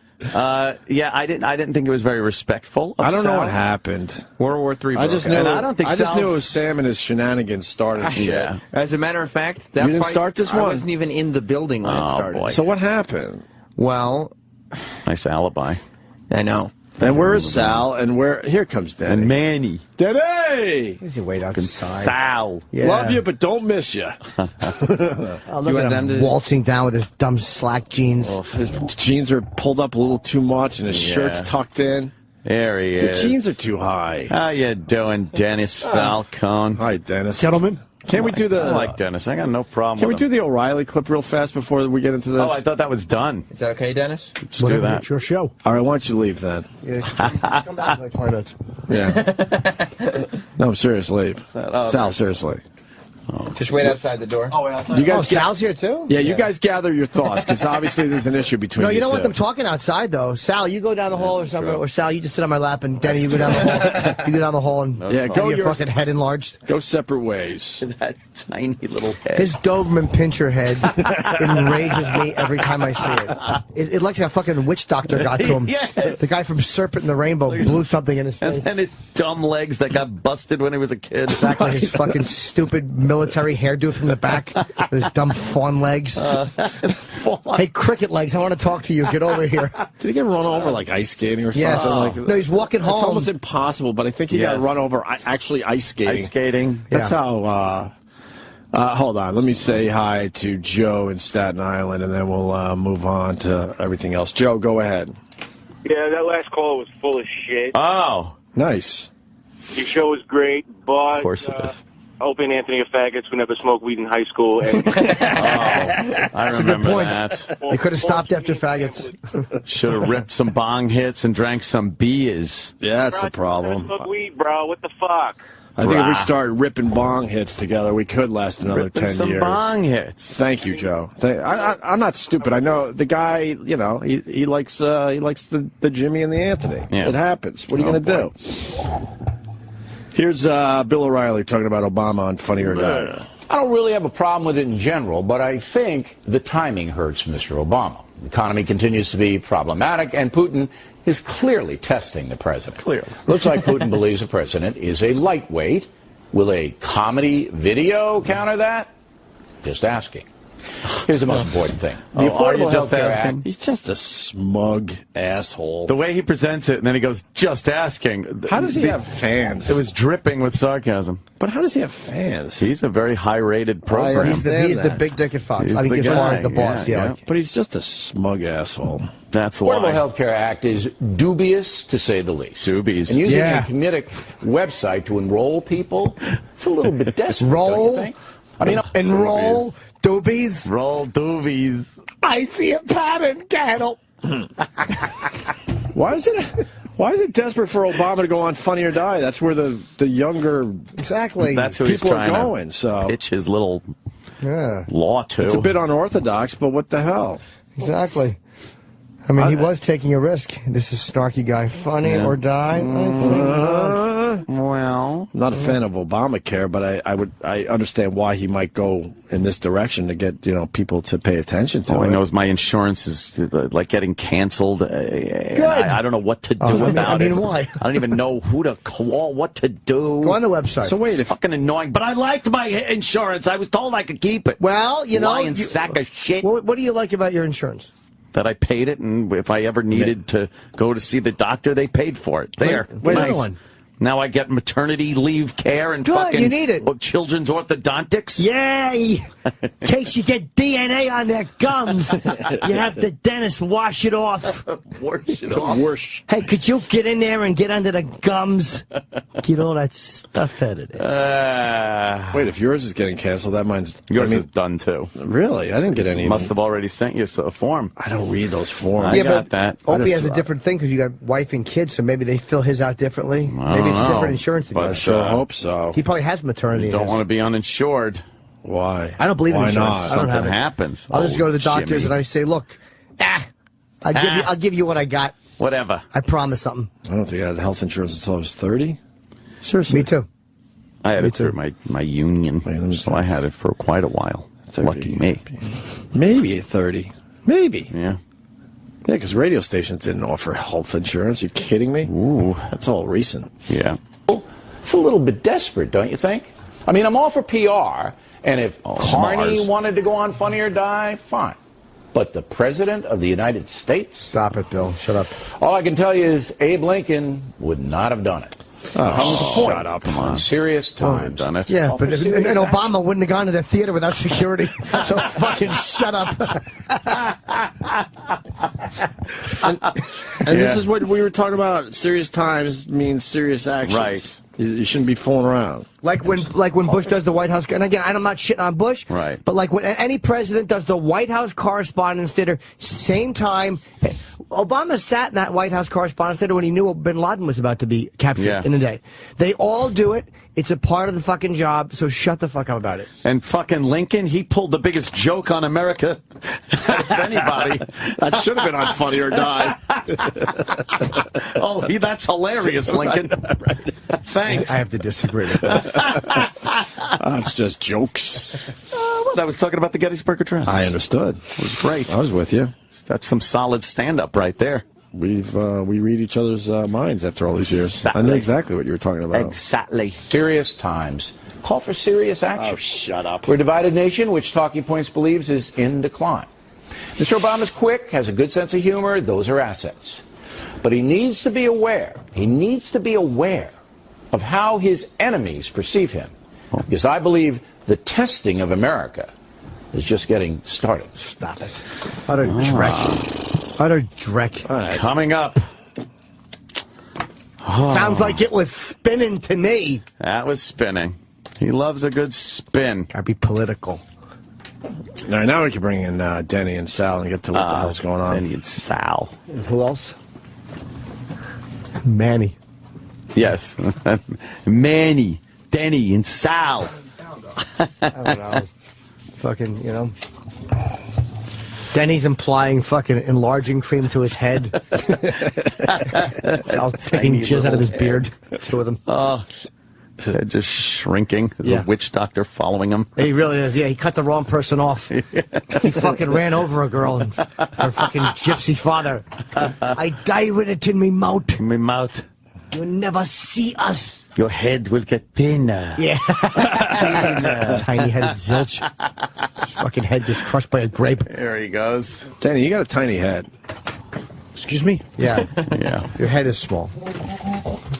I can't do anything about that now. No, I know. Like you could have at any other juncture. Exactly. Your mom had an easy time, though, giving birth to you. Oh, my God. She probably didn't even get off the phone. Drop those. God, this thing's dropping out of me. Little tiny-headed thing. She thought it was a spider at first. Your dad was happy about that. I know. But he rubbed your little tiny head. Thank God for you. Thank you for your little head. What's up, Sal? What's the problem with Denny? What mic you on? 7, 8? 7. Whichever mic will have him. Get it? Sorry, Sal. The little mic. Is that Zippy the pinhead? That's who it is. Zippy I don't think there'll be any Photoshops. You don't have to worry, Denny. Yeah, there might be. Sal, what's up with you and Denny? There was a big fight in the office the other day, and Yeah. Sam captured the last 7 seconds of it. I didn't capture it. Somebody did. Who captured it? Who Kid did. Oh, the Who Kid. I'm getting blamed for everything. Oh, it was on the Who Kid's Instagram. You make an environment that breeds that kind of thing. That breeds hate. Yeah, yeah. Yes, I do. Little hatred. It's competitive around here. In between Who Kid's moisture videos, Yes. he captured the fight. Yes, or part of because it. You know it was Who Kid because he captioned all this white people fight part 1. Yeah, White people fight part 2. Can we hear the audio? Don't at like least? it. Well, do you want to hear what happened? No, not really. You don't want the context? No, we will eventually. I want to see what Who Kid captured. No, stay there. Get the fuck out of the office. Hold on. Get out of the office. You are an only child, right? You have my brothers and sisters. I'm gonna analyze the problem. Denny, has to actually go home with my boss. Denny, can you sit here for a minute? I enjoy your company. I thought you said you weren't even in the building. You're right in the middle You're of the in the video. fucking frame. I wasn't in the building when the fight started, I said. Oh, but you couldn't wait to get in the middle of it. Well, when the staff is involved in an altercation, I need to be there to witness to make sure it doesn't get out of control. It wasn't an altercation. It was a verbal altercation. altercation. It wasn't an altercation. It was a fight. It was an argument. It was a discussion. A verbal fight. What was it about? It was a heated discussion. Did you say that, like, other humans have tucked their pants in and pulled them up as high, and Sal said that's never happened? I just think Sal was way out of line right there. First of all, Sal, I don't think you have the authority to be throwing anyone out of offices. I don't think so. Wow, you're I don't sticking think up for you Denny. can. Well, yeah, I like Denny. And, I mean, this is like and the lesser guy's of been two in the evils. business That must- for many, many years, albeit the bottom rung of the business. It must mean you got a party coming up soon. But you need the hard drive of hits. There will be a summer party happening when I first open up the pool. Am I invited? I don't even know but I don't know what the fight is about yet. I don't know, but he was just telling Denny to get the fuck out of the office. Maybe there was a good reason. It got very heated. So what could Denny possibly do? I don't know. It's been 10 minutes, and I still don't know what this fight was about. Well, let's say what happened. I'll tell you, I What walked in the happened? office, there was a plate of food in front of Sal, Right. and I said, oh, you're going to eat that. It was the last one. Which He is said, infuriating because Denny does it all day I forgot. long. Yeah. That's right. We've Why talked do you about do this. that? Why do you want other people's food? I was going to ask you, you're going to finish that, that's all. But why? And what were you going to do? I was going to eat it. What was it? this. What's that? What was I think it? it was a crab cake. You can eat someone else's crab cake? A crab cake. I'm going to use an Italian term for a second. Denny is what is known as a gavone. It is a gluttonous person who just will always take and take and take and take. Now, I'm sitting there doing my work, right? Denny comes out of nowhere. You can eat that! I said, Denny. I said, you can eat that. I didn't yell at Yes, you did. Are you Denny. that poor that you have to eat someone else's crab cake? No, Are you a cheapskate? No. You But love if free it's going to shit, go though. in the garbage or Right. not, It's a then sin. you might as But well it take was it. half eaten. It's a sin. No, it wasn't half eaten. Nah. There was like 4 of them. That's a sin. That's cheapskate stuff. Yeah, you're... He ate Is it 3. cheapskate That's stuff? cheapskate stuff. Denny is a hawk for free shit. He's going through our Yeah. garbage half the time. It's fucking you. You know what I do now? Your What do you mean show it goes through the garbage? Our audio. Denny goes through the garbage because sometimes we get a lot of nonsense in the mail. I'll walk by. I'll see a book sitting on top of the pail. What are you guys throwing this book out? You've dug in the garbage. You know that's not being used in that office. A book. It was a book or a CD. These idiots just thought they were colorful paperweights. I'm not going through for food. You dug through the garbage. No, you're wrong. Are you a hoarder? No, not really. No, there's a good That means book you there. are. Not no. really. All right, if you Not had a really book, scares He me. saved all the those old air checks on cassette. Yes, he is. Did you ever take an eclair off the top of the garbage? No, It's never just did on that. top. Never did that. No? Not for Denny, fun. I got a gift for you. Digging You got in a the book. garbage. You got a book over there. Garbage picker, I garbage got picker. 100 years of crossword puzzles. I don't do that just crossword came in. puzzles. 100 years, 100 crosswords. But you know what? That might be good for a giveaway. Thank you. It's not good for a Who are you giveaway. going to Always give it to? thinking. They Always want that. thinking. You never know. Somebody might want something. You don't even do giveaways. I don't want that next thing. You want my garbage. Starbucks coffee cup? No, I'm okay. You sure? Yeah. So anyway, You saw a crab cake that somebody was eating and decided to say, You had like a tray. You know, when you have like a whole bunch of food There on, were on a plate. three individual-sized Right. crab cakes. Listen, you going to finish that? That's all. And Denny said, "Are you going to finish that?" I have a real problem with that. Yeah. That's creepy that someone wants my Is food it? like that. Yes. Yeah. I wouldn't even give it a second You would- thought. Not to do it, but if to see somebody go, "Are you going to finish that?" I wouldn't even think like, "Oh, But you would what's he give them your doing?" crab cake? If I wasn't eating it, I if would offer was, it I'd to be someone like, if I was "No, I'm done." having it. Right. And I'm with you 100% with that. Yeah. Denny will do this Ew. dozens of times a day. Yeah. Every fucking day for the past 2 years. More examples. Go. More examples. If I'm eating my own breakfast that I bought with my own money, I'm about to take a bite. Denny goes, "You're going to eat that? You're going to eat the other half?" It's like, Denny. "It's a cock. I'm not eating it." I'm going to service this. Yeah, but no, it's just, it's Or like so if you come fucking into the mean. office, like you don't even like if you get pizza, right? Pizza party? No. Oh, okay. If you just go down and get a slice. Wait, it's not even a whole So pie? you don't get a pie. It's you just your have own a slice. slice. We in say your pie in hand. the New York area, by the way. What do they say about other places? No, if you get a pie, I'm I'd not say going to ask you pie. if you're eating a No. slice. If you're eating a slice, Denny will come in and say, "Hey, you got any more of that pizza?" Right, you got another slice? There's no Nah, box fuck anywhere that around. shit. No, I'm 100%. Thank I you. like Denny, but I'm 100% with Sal. If it's a whole pie and there's some slices laying around, I get Sure. it. Right. But not someone's crab Oh, cake. no. Ugh. No, the You had a energy- tray of them. Like if you go to cocktail hour and you have a bunch of, on a plate. Sal's Three of talking about a them. certain energy, like a certain energy of, "Hey, can I have that?" Right. There's certain comedians that have been like that, like taking energy, and they never offer anything or contribute anything. Never. They're always asking for shit. There's certain comics that will call me and ask me, and do you not notice those of you who I never get back to you because you're always asking for shit. No, if I have something, I'll offer it to Sal. I'll say, "Hey, I got a box of oatmeal. You want a package of oatmeal? You want something?" I you did know that that, right? sarcastically that day Right. because you always do it to me. I don't want anything you have to give. Okay. Wait, how many times has Denny offered you stuff? Only when I've sarcastic, maybe like twice. No, if I have something, I'll offer it. He literally has gone into my office, and there's a book on the desk.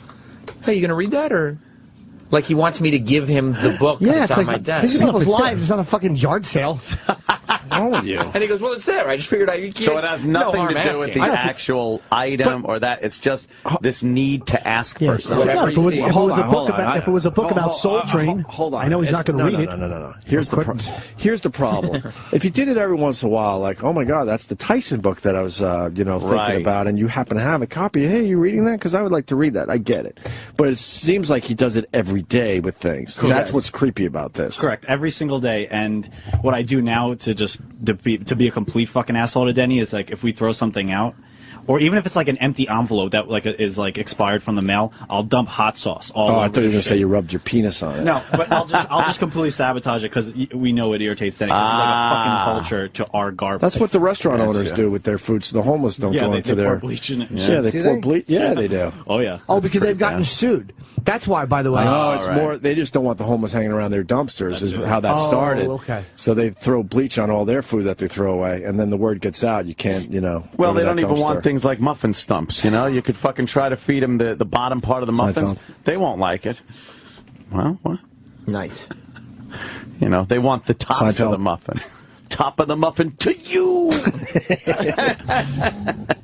So you're not even scratching the surface on this fight yet. All right, let's go. All right, so he gives it to me. I said, thank you very much. I take a bite. He goes, oh, Roland's going to be mad. So as a joke, Sal told Denny he could have Roland's, and Roland's not in the office. Right. So Denny's now taking a bite of Roland's. So Denny starts freaking out. Roland's crab cake. Roland's crab cake. Supposedly. Which is on his diet, I guess.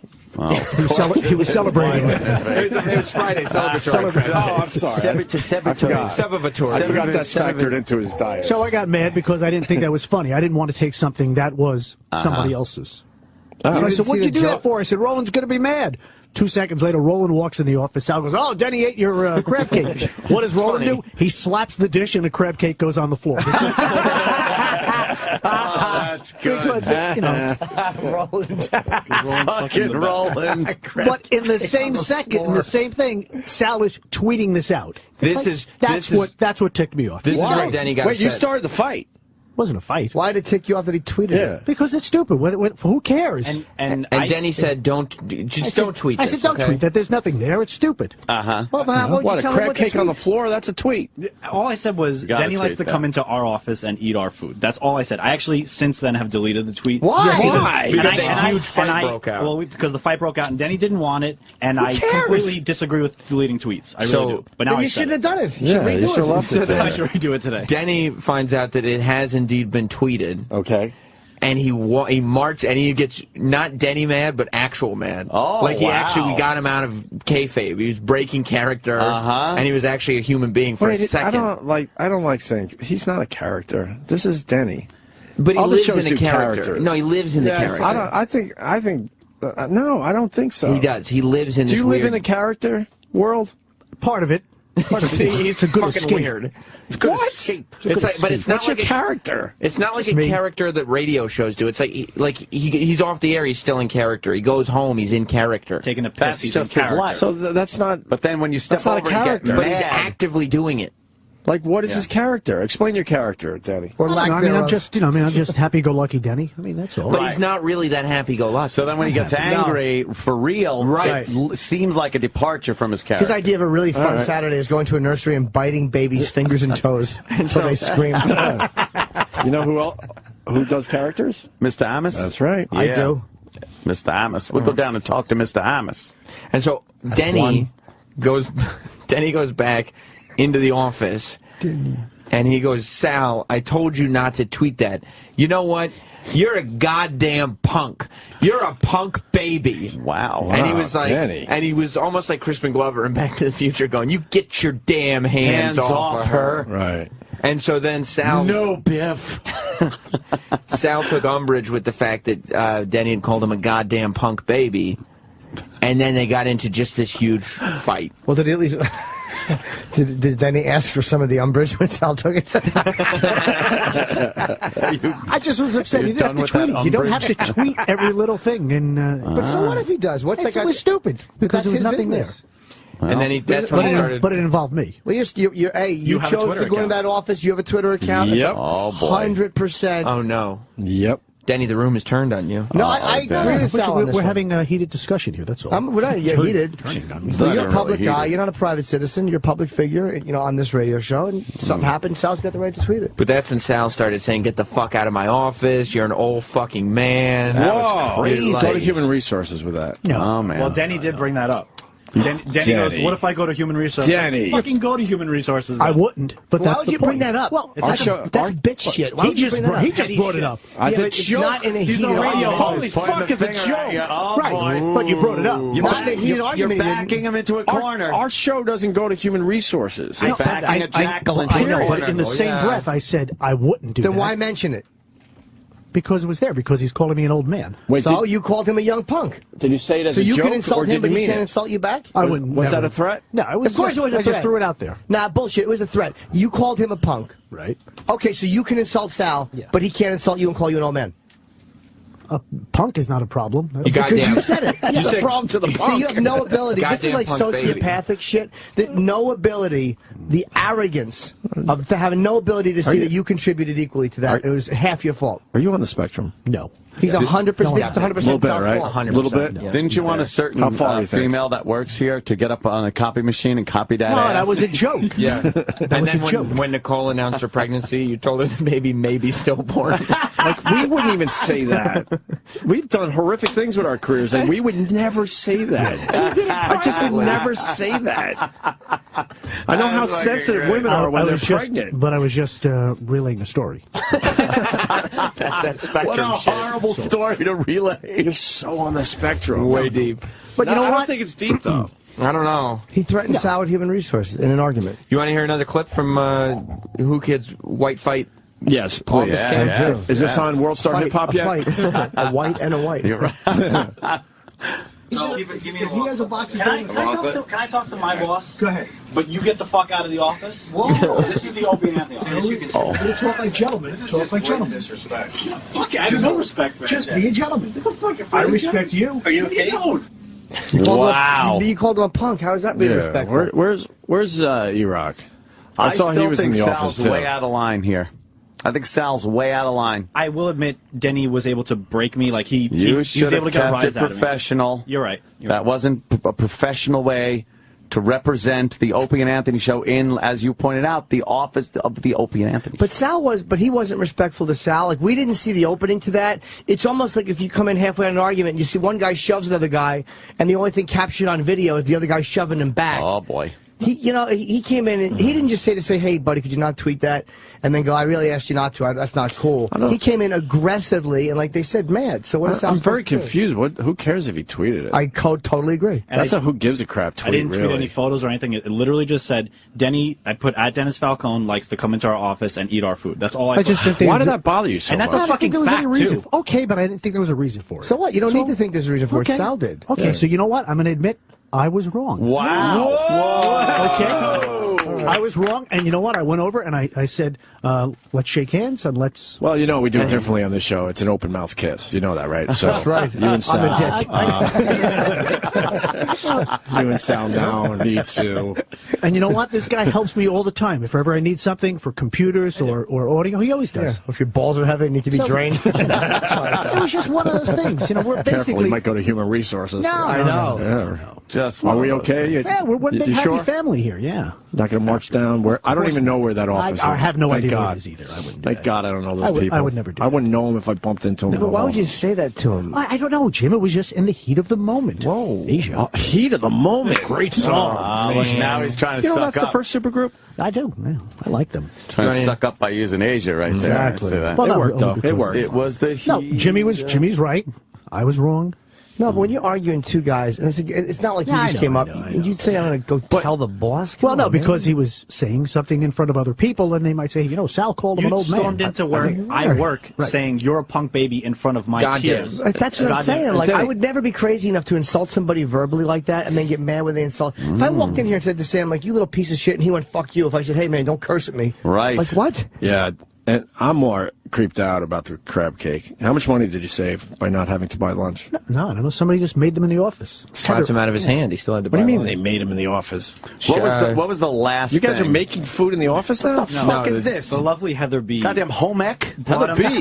Heather B. brought them for homemade me. crab cake. Yeah, she was making them in the Lobster, mac morning. and cheese. They were fantastic. Wow. Lobster, Good for mac and Heather cheese. B. She brought it for me, Roland, and Erock. Why doesn't Heather B think of the fucking that's on-air nice. crew? Is she out there right now? Home by then. What was I it, can go look for 10-10? I mean, 10. Just see if she's right there.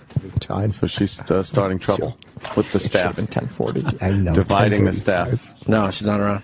So what was the last thing that you can remember that Denny asked for? That asked to have?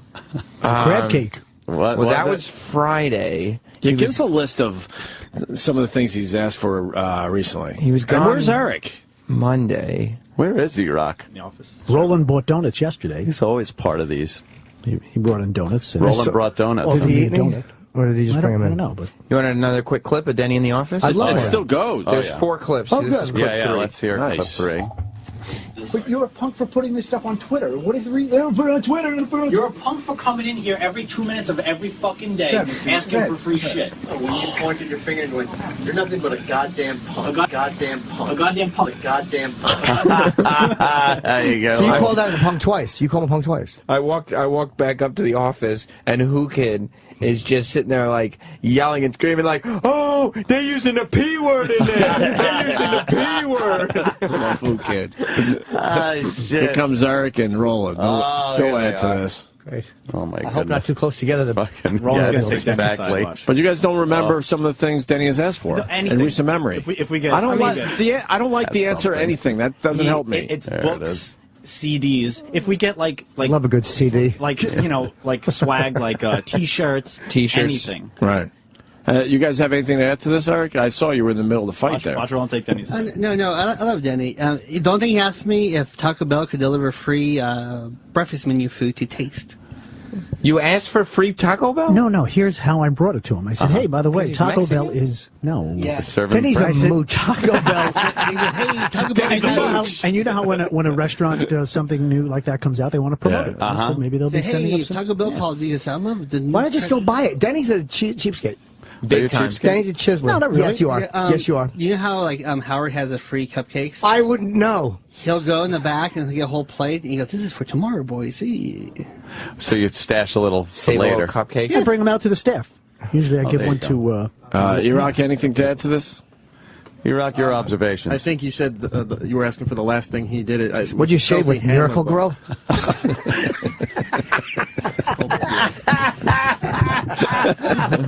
Iraq has the greatest 5 o'clock shadow That ever. is great. It's very Fred Flintstone. It's an 840 shadow. Jesus. Big giant prickly hairs. It's like you have my head on your chin. That's very impressive. We're not slamming you. It's impressive. Yeah. You're a like to man. shave it with a bat. Holy Oh, Erock. Go ahead, Iraq. The last thing Denny had asked for was when Chelsea Handler was here. And Roland had the stack of books that he gave everybody when she came in and everything. And Denny was really desperate to get a book. For what? He said there's some young lady that he friend of mine reconnected with, and he wanted to get the book for her. Yeah, she said, "Oh, gee, I understand that Chelsea Handler's Who's going this? to the Some show." broad you're trying to get in the sack? I said, "See if I get you a book." Trying to dip it in, huh? Go through the garbage pail. And I went, no, It was and the greatest piece of ass I ever had. And I got books for girls all over the world. Now you get the hell out of and here. I went to Spencer, who I works hope the you enjoy town. the crab cake, Tom. Sal is a man who demands of hearing bad news at once. I went to Spencer. I said, "Do you have a copy of the book?" A lady friend of mine would like to know. Lady friend. Nice. So he Fucking said, bitch to "I buy gave them herself." to Roland. Maybe Roland has one for you." Exactly. Roland There you came go. up to me. I said, "Do you have a copy of the book?" I said, "Yeah." No He harm goes, in asking, right? You're a Yeah. fan of swag. And he said, "What's the lady's name? I'll loves get it swag. autographed for you." He has a very big heart. Denny. He has a very big Denny. heart, and he Yes, said, "I it's was called enlarged. Uh-oh, he's giving you the cat thing. Denny, how often do you ask for things? Like, how many times a week would you say you ask for something? 3 or 4, maybe.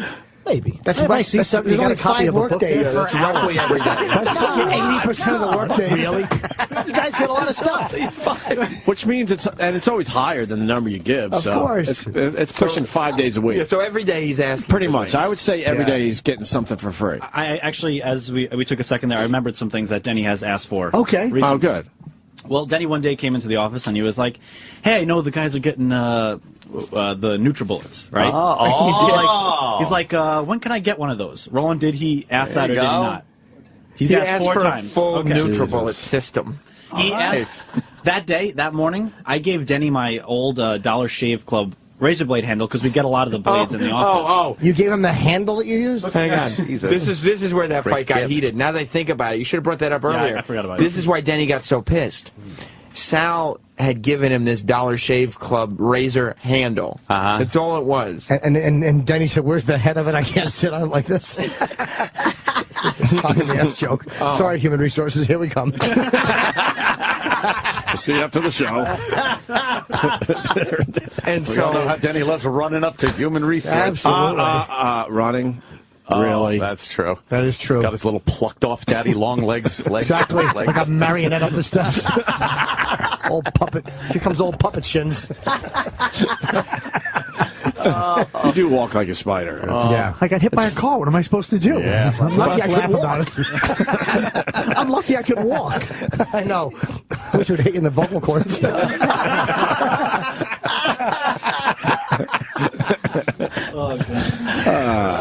Denny. Some would say lucky, sure. Yeah.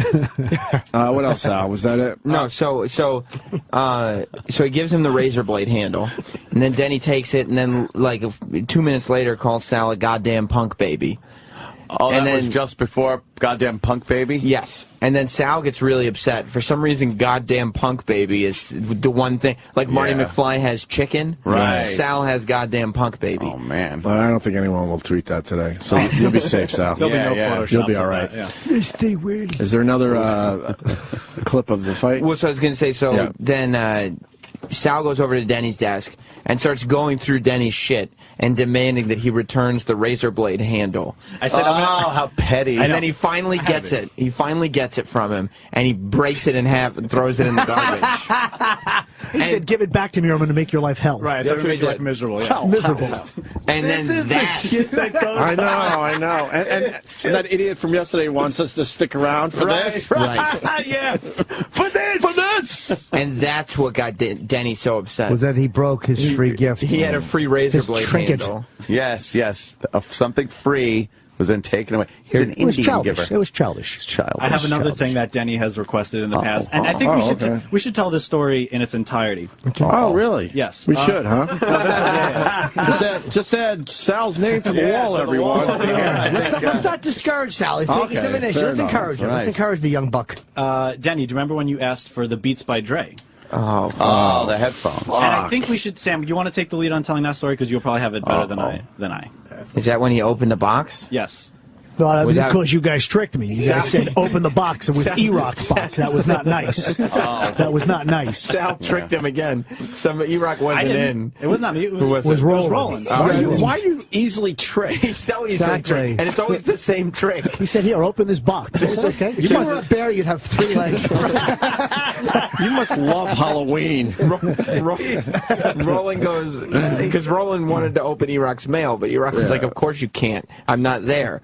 And so then Roland goes, "Hey, Denny, your beats are here. They're right in that box. Just open them." And Denny goes, "Oh, all right, I'll just open them up." Opened up. And he rips open the box that's addressed to E-Rock. And I don't know, there's just some bullshit in And he there. put them on his little head and then bent forward and couldn't stand up. That was base, poor little guy. That wasn't funny because that was E-Rock. That was hilarious. fucking hysterical. They And used your greed against you. There were no headphones in that box. No. No. I didn't want E-Rock thinking I'm opening up his stuff. You know what it is with Denny? Hold on, but beats aren't going to fit on that tiny head of yours. Exactly. They cave it in. They were just made of metal. Right. Yeah. You know what it is with Denny, though? And this is all part of the old school radio thing. You know this. So when you're in radio in the earlier days, it was all about free shit. You didn't make money. Right. You didn't make any money in the business, so you felt good about getting tickets to shows and T-shirts and hats and food, and that it's part of the the whole upbringing of somebody on the radio. Well, here's Heather B. Heather B. Hi, Heather. Who made the crab cakes that started a war in our office. Oh, my God. Seriously? Oh, yeah. Everyone loves them. I heard they were great. White people fight. I only had a bite. He said, what happened? Who kid Instagrammed white people fight? They were fighting over your crab cakes. It was all cakes. because of the crab cakes. We would But like you crab guys cake. are always really nice to me. Ever since you offered me donuts and tequila, it's been hard to like walk away. And I bring you something, so when I have gifts, I have vodka today, but when I have gifts, you are always more than welcome. Vodka, share. Why do you have vodka today? I have vodka every day, but I just made it sound like today was special, Right, but I have vodka today. Is there vodka in that coffee cup? This is water. Yeah, I don't blame you. I love it. But thank you so much. I appreciate it. We usually cook. We have a party every Friday on Sway in the morning. It's amazing what's going on in there on Friday. Man. Yeah, well, it's Fantasy Friday, so we just keep the whole theme going with the strippers. I don't partake in that, but I saw some pictures and stuff. There was some action going on in there. There was one of the strippers. There was what's her name? Mary Jean. Mary Jean. Yeah. She was in there. She's been on our show. And another one of the girls that I see walking around here is kissing her and stuff. Well, Tracy G, she does our Celebrity Wire and everything. She's bisexual, so she has a segment on Fridays called The School of Sex. Oh. So that's why I leave on The School of Sex. I have nothing to do with that segment. It was pretty good. That's usually when I get the ice and the cranberry juice. Is Sway looking for a white co-host? Come on in anytime. He Sounds always says great. he's going to stop by. Has he come in yet? No, nor has he ever invited us in. We noticed that. His curtains remain closed. He's never invited us in. There's a good waiver, though, when he walks by. Oh, yeah, Sway gives a quick wave and right in. Keep going. He's got a strong wave. Next Friday, no, we're headed to South by Southwest today. Oh, next right. Friday, there's food. Oh, I'll make sure I'll stop by here first and take care Why are of you? you. So you guys are going to South by Southwest? Yes. The whole show? Well, Sway, myself, and about 5 of us. Are going. Yeah. It's about 12 of us. This is why I lose my effing mind. They don't let us go anywhere. There's always an issue. Who's paying for it? Sway. Oh. This company's not paying for it? Sway. Sway is. My ticket says Sway. Sway is footing the bill to send all you guys down. How much money does he They make? might be reimbursing him. Pretty righteous. I don't know. He's Serious, doing but- stuff down there. So MTV is doing he's stuff. doing stuff. He's doing Okay. a lot of stuff. Wow. Good So for you. seriously- All right, fair Staff. enough. Fair enough. I thought it was. He almost started another war. Yeah. Yeah. That's right. Yeah, he's doing a bunch of stuff. Like he's, out and about. But the Sway in the Morning Show will be broadcasting live Thursday and Friday. After that, I'm off the clock. Maybe he he might have got MTV to pay for them. Look, I can't go down there without these guys. Yep. Good for Sway. I'm happy. I'm a +1. Yeah, so it's huh? good. Cool. Heather B is so nice. Yeah, she's very really lovely. nice. Oh, thank y'all. Y'all got food. Y'all love y'all. I'm an easy girl. Donuts and tequila. Y'all got me forever. Yep. So as long as I'm next door, I'll be bringing. I want y'all a crab food. cake. I'd love to try one of these. It was a lobster. It was lobster, macaroni and cheese, and everyone said Jeez. that's what I was asking. I didn't know you guys ate shellfish. It was weird. I saw Roland. Roland's my buddy. He hooked me up with the Bloody Mary guys. So, I'm all about alcohol. I'm the easiest girl to get We along are with. learning If you something bring me about drinks, Heather you Big. got me. Heather's an alcoholic. I'm a certified mixologist. Make me sound I fancy. love it. Yeah. So that's how Roland. I saw them, and that's how it all started. Oh, okay. All right. So I got y'all next Friday. I think we're having Cool. doing chicken wings or buffalo wings or something. So I got you. Cool. Yeah. Thanks y'all for Make some extras. Bye, Heather. Thank you, Thank you, Heather. Heather B. Take it Wait easy. for my invite on Sway's show, by the way. Oh, yeah, I'm gonna bring y'all vodka right now, though. Okay. I think Sal and I brought a nice segment to the program today. Shut up. Sal just tells him to shut up. Are we done with this or anyone? There's another clip, right? One more clip. Sam has a clip Go ahead, over. Sam. Yeah, Sorry. there's one more video from Hoot Kid. Are you kidding me? You're an intern. You cannot film. Who kid's talent? Don't forget that. He likes to put people down. Why is there so much hate? Let me finish the fucking story. She's still talking. Could you still run in your mouth, though? Sal is a perfect example of someone that gets shit on all day, shit, and has to pick out some poor son of a bitch to shit on. Well, that was shitty them. when you go and don't forget it. That was shitty. I will admit No, that. it wasn't. was fucking douchey. Oh, the intern wanted to video But something? if I was an intern, I never did shit like that. I Well, I it's fuck with quite E-Rock. reminded you of work. I fuck with E-Rock, but I never Didn't do filmed anything. crap. Kenny's got something. Kenny. Kenny, good point. Kenny. Sal, you might want to rethink that. Oh, no. What was it? no. The truth I sayer. genuinely do not remember. How did you get this job? How did you get this job? Sucking dick. Yeah. Exactly. I think it was that Panda production. He got rewarded for being a rat, a cheese eater. Oh, what? I don't even know. Yeah, What? Kenny has called me a cheese eater, and I don't remember. Wait, what happened, Kenny? Of course you don't remember. You have selective memory. What happened, Kenny? What happened? Well, Sal, when he was an intern, Right. all right, he was one of the better interns. And when the cream rises to the top, they're given positions of trust. And Sal had to get the talent's food every day because he was the only one that could be entrusted to get it right. Right. And that's an honor to get that assignment. I'm so And embarrassed. Sal complained that he was being overworked because other interns would sit around and do nothing, and Sal was being performance punished. Right. Because he had to get the talent's food every day. Right. He did complain about it. And he complained about it. How does that make him a cheese eater? He ratted to the bosses. But I didn't report anything. Could I get a turkey chili? Of course you may. I get it, because instead of going to Kenny and saying, hey, blah, blah, blah, Sal went to the bosses, and then Kenny, got a talking to about the way he was treating That's right, cheese eater. I went to Iraq at the time. Oh. He was my boss. Yeah. Well, Iraq brought it up to Gare Bear, and then it became a problem. I believe his name is Radio Wizard. Oh, wait, Iraq went to Gary, so it wasn't... Whoa, where's our trophy? Gary, I remember him. Iraq, did Sal go to you and you went to Gary? As an intern, why would I ever talk to the program director of our channel? Program director? Whatever. He was a secretary. What the hell's wrong with you? As I'm trying to remember this, it became such an issue. Why is it an issue now? Yeah, I don't. It became such an issue that I put us in this position. I remember Radio Wizard had told me that Rock. That ain't working. That's the way you do it. He looks like the guy from that video now. That's beard. It's grown more since he's been in You here. think it's grown? Yes. Yeah. Those big boxes piled up are his dollar-shaped, his untouched dollar-shaped. Pristine. You guys don't have any extra handles, do you? Oh my God. Oh. All right, look. I wish we could, I don't know, bring this whole segment together with I know how to do it. Kenny's got it. Kenny. I'll say this. Dennis has been nothing but a gentleman towards me. Oh. Because you have the same head issue. He's very cordial. He's very polite. He's very gentlemanly. He's a gracious coworker. And Sal? Not so much? Cheese eater. Well, I forgive and I forget. You don't forget. You just brought it never up for the forget. first time. We all forgot. Yeah, you didn't forget anything. No, I don't forget. We forgot cheese until eaters, today. But I forgave him. Okay. Yeah. Okay. All right. I think nothing's really been settled, but it's been aired. No, I admitted I was We wrong. brought it. Oh, that's true. And Denny Sal, did admit he was wrong. Do you have anything to say? Final thoughts. Don't talk to me ever again, Denny. Wow. There you go. Danny, final thoughts? I'm okay with that. Then we'll have a hug. Then take your shirts off and hug.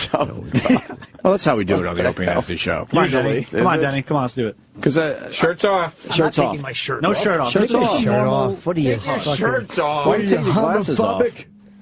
All right. That was great. That's nice. That's great. Oh, jeez. You ever Hang on. seen- Let me. I've never seen two guys shooting their pants at the same time. Denny, how long have you had those Look, he's jeans? taking his picture. Denny has mom jeans on. Yes, he does. How Who old are gave you those those jeans? for free? A year old. Got a 'cause I lost sensible weight. belt. Yeah. Whose garbage did you pull that out of? Who's garbage? Exactly. You wearing those pants? Yeah. You guys fucking should- Madeline Albright throw out her jeans and you. You guys They're should ask giant. Dennis how his Florida trip was. Why? Yeah, exactly. Too bad it wasn't like Rats or Rizzos. He died on the bus. I know he did. After he shot his pants, he pissed in them. How was the weather in Florida, Dennis? It was beautiful. It was 81 degrees. Ah, it's wonderful. Good thing it wasn't snowing. Could you imagine shoveling snow in that heat?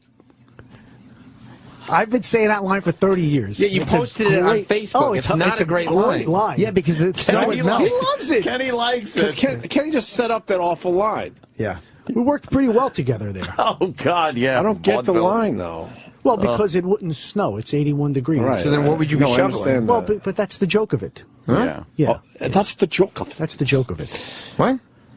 All right, I think we all love it. should. Get over it, yeah. No more pitching a fit. No more.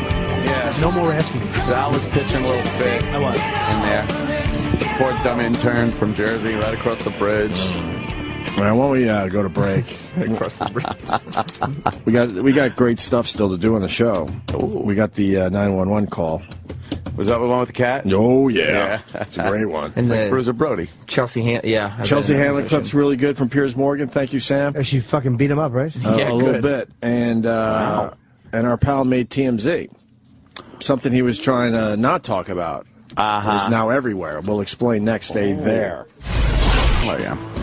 The voice of the channel. How cool is that? Yeah. Let's go to TMZ. Man, I was just hanging out with Jim Brewer Saturday night. The pizza guy saga started on this radio show. Has just a good, solid story from Brewer. He's a good storyteller. He's got a guy that's just a pain in the ass in his town. And it's just escalated to the point where now, there's charges. The police are involved. There's been threats, all sorts of crap. It's a lot of fucking drama. And Brewer killed it at the Paramount in Huntington over the weekend. And backstage, we were talking about this. And he's like, I'm really dealing with some crazy stuff with this guy. And he wants to come on the show and talk about it, but he realizes he probably shouldn't. Every time he comes on, he wants to spill it. Of course. And he was hoping to keep this out of the press, this part of it. Yeah. But now it's on TMZ, so we have to talk about it. Everyone goes to TMZ. My God, this isn't some tiny little blog that no one is going to read. So what does it say there, Sam? It's pretty much the stuff he was telling us Saturday night, right? Yeah, I wondered how it got out, but... yeah, that's a little strange to me. It said Jim Brewer's ex-neighbor is now facing felony stalking charges. Felony stalking charges. Great. He's got one of those guys, too. Damn. And yes, I said two. Felony stalking. Yep. After allegedly mailing a box of condoms to the actor's house in a perverted joke involving Jim's underage daughters. Oh, boy. Sources close to Jim tell TMZ the actor's been having problems with Giuseppe and Frida. Oh, my God. You never want to have to deal with a Giuseppe. Giuseppe. Oh, God. Growing up on Long Island, you never wanted to deal with a Giuseppe. Hey, Giuseppe. Man. All right, go ahead. So TMZ was told that Giuseppe left extremely creepy comments on a YouTube video about Jim, such as, quote, "How's your 3 pretty daughters doing?" Days later, Jim claims Ian Frida shipped him a box of condoms. We're told Jim called police in early January, and Ian Frida was arrested on felony stalking charges. We spoke to Ian Frida, who told us he denies... Giuseppe. Yeah, Giuseppe, who told us he denies leaving the YouTube comments about Jim and his daughters. He did say he doesn't like his kids hanging around Jim, which is an issue since their kids are friends. Giuseppe has a hearing Wednesday on the stalking charges and is prohibited from contacting Jim and his family as a condition of bail. I believe it's... he's got to deal with this shit. I believe it's the YouTube video associated with his radio show from The Appearance. Oh, yeah? Oh, yeah. Supposedly he's all over the comment section in these pizza man videos, or pizza guy, whatever it was. Whatever he's called. Yeah. I thought this got taken down. Well, you can never really get rid of him. Yeah. That internet, what is it, quarter of a century old now? 25 years? I'm friends with Mr. Brewer, and I could say this much. He's been dealing with this guy for a really long time. The guy will just not leave him alone. Period. Yeah, you got to just kill him. Period. If you're Jim Brewer. Yeah, you just got to take him out. What are you going to do? If the guy starts fucking making threats to your children, wow, that's fucked up. It's so odd, too, because how can anybody not like Jim? Like, yeah. I've dealt with Jim on the road and worked with him, and besides just being in here, but I mean just being in other places together, and he's been such a great guy for the 20 years I've known. Like, I've known him for 20 years, and he's been a great guy every time I've seen Jim. He's an amazing guy, an amazing friend, you know, period. There's more to this story that... I'll just say this, Giuseppe effed up really bad. Yeah. And that part isn't in this TMZ story, so I'm sure it'll come out very soon. But wait till you hear what he did. Wait till you hear. And what he thought he could get away with. Oh, you can't say that. No, I better not. I'm just. Can you write it down? Yeah. Well, we have any on hold Listeners love music that. or anything? I could do it that way. Put some on hold music. How about you don't ask? Hey, the boss wants some on hold music. Can we put the boss on hold? No. What happened to our the boss? Not can we? The boss wants hold music. Let's put the boss on hold. No. Whenenever you get a Doesn't work chance. as quick like that. Yeah, we'll be fine. Jesus. We understand. What are you working with? Fucking the guy in South Africa is faster with his stumps on the button. We have it. Couldn't think of his name. Yeah, spatula guy, Right Blade there in Runner. front of me. Didn't we have it on our machines for a while? We did, but God only knows. We used to go on hold a lot more than we do these days, so I I'm ready understand. now, guys. Let's put the boss. And that That's will hilarious. come out. And that will come out. That will come out. Is that unbelievable? And was there an arrest for that? I don't know. I don't know that much. Should have been. I don't know that part of it, but that sounds like a crime. We're talking about interracial dating. Right. Stalkers are fun, aren't they, guys? I've had one. We all had or have. I never had one, a physical one, I never felt physically threatened necessarily. And when women do it, it's less. Thank you, buddy. The intern just grabbed my penis. When you have a female stalker, they're less dangerous because they're less likely to be physically a problem. Yeah, that's true. They're annoying. Occasionally, though. Yeah, but I'm saying in general, they're on the phone. Are they? Babble. Yeah. That was great. So I'm sure more will come out as far as Pizza Man and Jim Brewer goes now that it made TMZ. You know what he really ought to get, and this is true, is there a way to diffuse this where everybody can just walk away? And you need a guy like a Gavin DeBecker who does understand all of this stuff and what happens in situations like this between two people when it escalates and it escalates. And there always is a way to just walk away from it. But what does it take so both people can go, all right, let's just walk away? Crazy people. You just got to get over it. But yeah, it's funny. Yeah. But what would a guy like Gavin DeBecker say? Crazy people don't understand the concept. They don't understand that they should just walk away. No. That's the problem. But everybody in the situation, unless they're totally out of it, which I don't think anybody here is totally, you want something. What is it you want? Is it a vindication or what is it that everybody wants? I just don't know. That's a good question. Yeah. Oh, Jim also wanted to tell you, Aunt. Yeah. He purchased. Oh, what a guy. Good for him. Smart. It's very a cock ring is such an odd thing to buy. Yeah, cock ring. He's very happy with his purchase. Oh, that's good. He wanted me to relay that to you. We ought to hang. The neck. Let's move on to Chelsea Handler, giving Piers Morgan the business. Good for her. Well, yeah, what did she do? It's easy to say, that you hate Piers Morgan. I actually liked watching him on CNN. I didn't. I know. I know you didn't. Not even because of his political views or stuff like that. He just, to me, I'm sorry, he wasn't interesting. Yeah. He's not an interesting guy. He had some balls, more than most of these guys, I thought. More than most, even. I thought. Yeah? He asked some tough questions and things like that. And he didn't go for the popular thing. No? No. Apparently not. Oh, have a cracker, Jimmy. Thank you. But with that said, he got his ass handed to him by Chelsea Handler. Ooh. And this clip is going everywhere today. You want to just play it? Yeah. All right. Chelsea Handler and Piers Morgan. Life when you're not working. What will your life here be this week? What will you do? Well, I am working this week. After this show, where do you go? What do you do? Well, I have to come here and tolerate this nonsense, and then I have to It's go... nonsense. It's designed to flog your tawdry I know. book. I'm going to go do a book signing at Target in Westwood, and then I go on the road every weekend and perform live stand-up comedy and do book signings, and, that's it. I'm a workhorse. I'm a workaholic. You tweet very amusingly. I wish you did. Oh, that's good. I mean, in the middle of the commercial break, I want your viewers to know, they must know because they're probably following you on Twitter. I mean, you can't even pay attention for 60 seconds.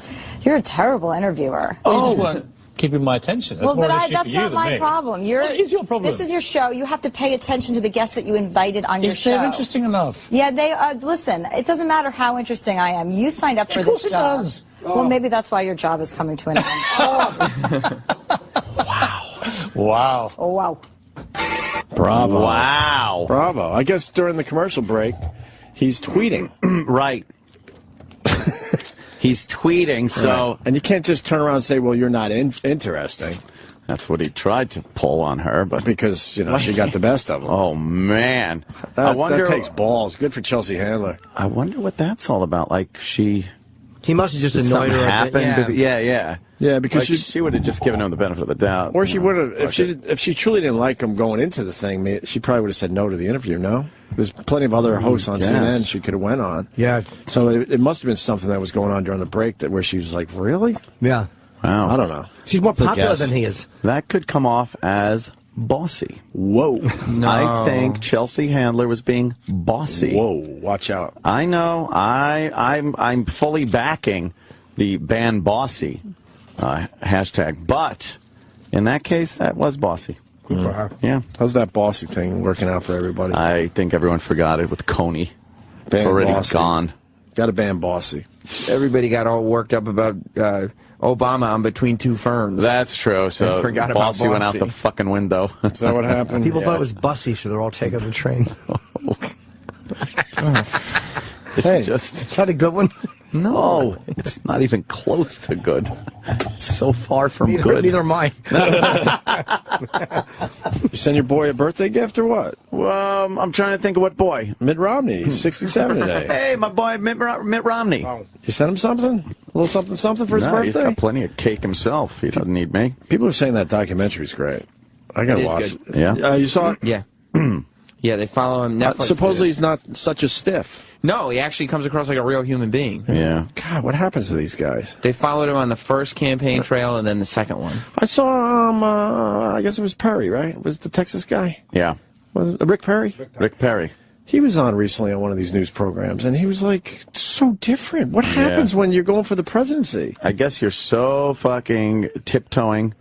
And worried about what walking you're on saying, eggshells that you can't be yourself, that you and it comes can't across like you're a even, robot, yeah. or you come across like you're uninformed about things. But he was very articulate, and you know, and having just a good time on the news the other day. Because everything you get caught with now, like look what he said. Remember he said that thing about the in that discussion he was having, and somebody videotaped him, and it wasn't interpreted. Romney or right. the Rick Perry? Romney. Romney, when he was talking right. about something, whatever it was, he said Said the 47% that won't vote for him. Yeah. something like that. Like they have to be on guard. Whereas all those years ago, everybody wasn't such a rat, and you didn't get videotaped like that. And the press, they've been despicable for many years, but there was a time where they didn't take every single little thing you said and try to make it work against you. They understood context. And, right, you know, context. Yeah. I think the public is starting to get sick of all that anyway. Finally, I don't know. We're gonna get there. I don't know. Where they're gonna Maybe. be like You're enough already.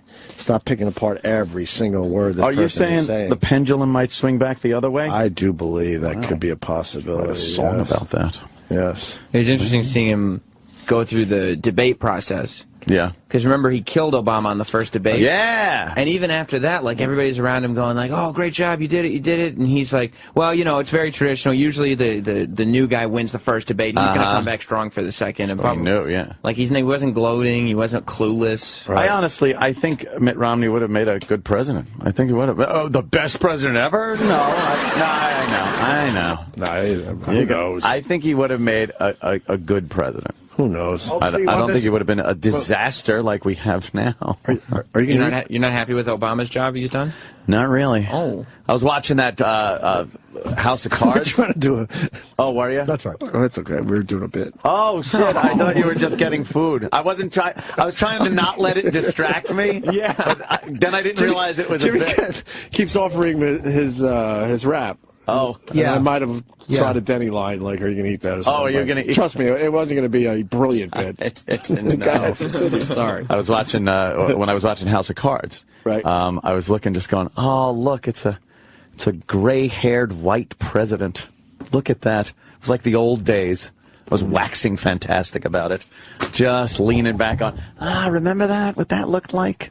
Yeah. I like having a black president. No, you don't. I really do. No, you don't. Explosion. I don't think about it. Hold on. Explosion and building collapse right here in New York. New York City, 116th and Park. Oh, no. No, it's probably one of those under construction things, huh? No. Breaking news. Is how many people might have been in that building. We don't know. I can't tell, We'll certainly speculate. from looking at it, if there might be offices. Often in these buildings that look residential like this, you also have businesses that are on the ground floor. There wasn't whether or not there wasn't any Malaysian Airlines how many people scene. might have been in that building. They hope it's a may lot, bode though. well, The the news time of hopes day, it's a frankly, lot. that is, Of that course. more people would have been out of the building. Please have a would have building been full of gone dead to work. people. So that's The news one of loves the things that we're going to look at shit. very closely. But again, for you who might just be joining us, rubble. let's update you on All the right, pictures let's that get you're a quick seeing. update. 116th and Park Avenue. This is Harlem in New York City. What appears to be an explosion and a partial collapse of a building, and huge assets from the fire department on scene right now. We know that there are a few injuries. Some people, perhaps 4 people, taken to local hospitals. Train evacuations continue to be underway, and Grand Central Station, Metro North trains going north, have been suspended. Oh, boy. We're going to take a quick break. Be back with more on MSNBC. That'll make a mess. I think they should get on. So, like, the building collapsed? Yeah. And people are not going to be able to get home? Apparently. Well, I know what they better do. Ah, shit. Get over it. Where is that, Harlem? Yeah. That would be on the east side. I'm allowed to say I'm not happy with having a black president in office, just as people were saying constantly, oh, what do we want, another old white guy in office? It's the same exact fucking thing. Oh, yeah, I'm not saying you can't say it. I actually just like kind of having one. No. I mean, now I don't think about it. I like the idea of it when it first happened. I don't even think about it anymore, to be honest. I just look at him like, oh, it's the asshole trying to raise my taxes. So that's literally all I think of. Yeah. Is my taxes going up. I don't care about anything else but that. Constantly going up. Do your fair share. Just asking for a little more from the wealthy, from the people that could afford it, a little more. And they keep grabbing a little from so many different places. Don't they know that we fucking know it adds up to a lot more? You see now what they want to do in New York City schools?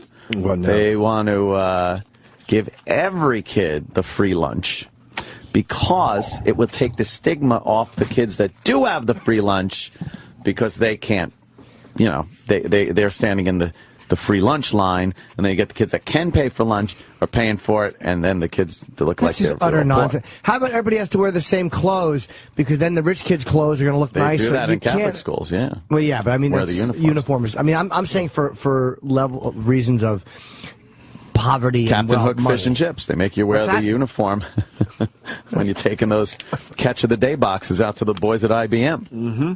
Have some pride. Have some pride. I love that guy. Have some pride. Like, that's pride? Dressing up in that fucking thing. Did you get to buy lunch at school? I was a buy lunch kid, and then I turned into a free lunch kid.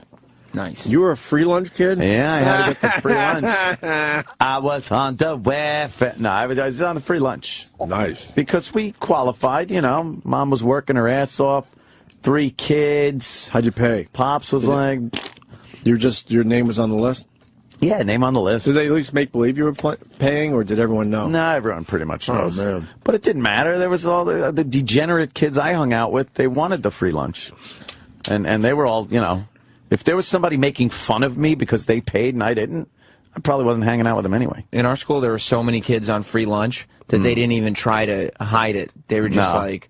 If you, at the beginning of the school year in the classroom, whoever has their free lunch forms, bring them to the front. Yeah. And like 3/4 of the class would bring up their forms. Come up and, yeah. Yep. And there you are with your little bag with love inside, filled with love and a treat and a cookie. Mommy's lunches. Paper bag. Of course you did. How many black kids stepped on your paper bag lunch? Nobody. Oh, we should have. They should have punted it into your face. Really should have. What did Mommy make for you? For the school lunch. You know what she'd do? She would open it and just drop a deuce into it. And she'd piss into a thermos. Just to set this up. Big nasty shit with the crust cut off. Yeah, big long shit that would poke out of the top of the bag like a fucking snake charmer. I bet you went to school with Tupperware. You were one of those kids. No, never Tupperware. Where everything was in nice Tupperware. Tupperware? Let me explain my lunch, and most of the longtime listeners know. The go-to lunch for me and my brothers and sisters was one bruised apple, because bruised apples were a lot cheaper than apples without bruises. So every apple we ate had one of those bruises in it. So she'd buy like a pound of bruised usually apples. Macintosh apples. Mealy fucking they're Macintosh. mealy, shitty sock apples. Terrible. It's like a sock with apple flavoring on it. And then she would get the Pepperidge Farm bread because that was cheaper for whatever reason back then, especially. The that second extremely you buy thin. it seems stale. I think it was like day-old bread or whatever they called it, so it was a little cheaper. And then it would be peanut butter and jelly with the jelly completely soaking through the Pepperidge Farm thin bread. And then it was put in, and I people to this day don't believe it. I don't care. But there were times we went to school with cement bags. The cement bag.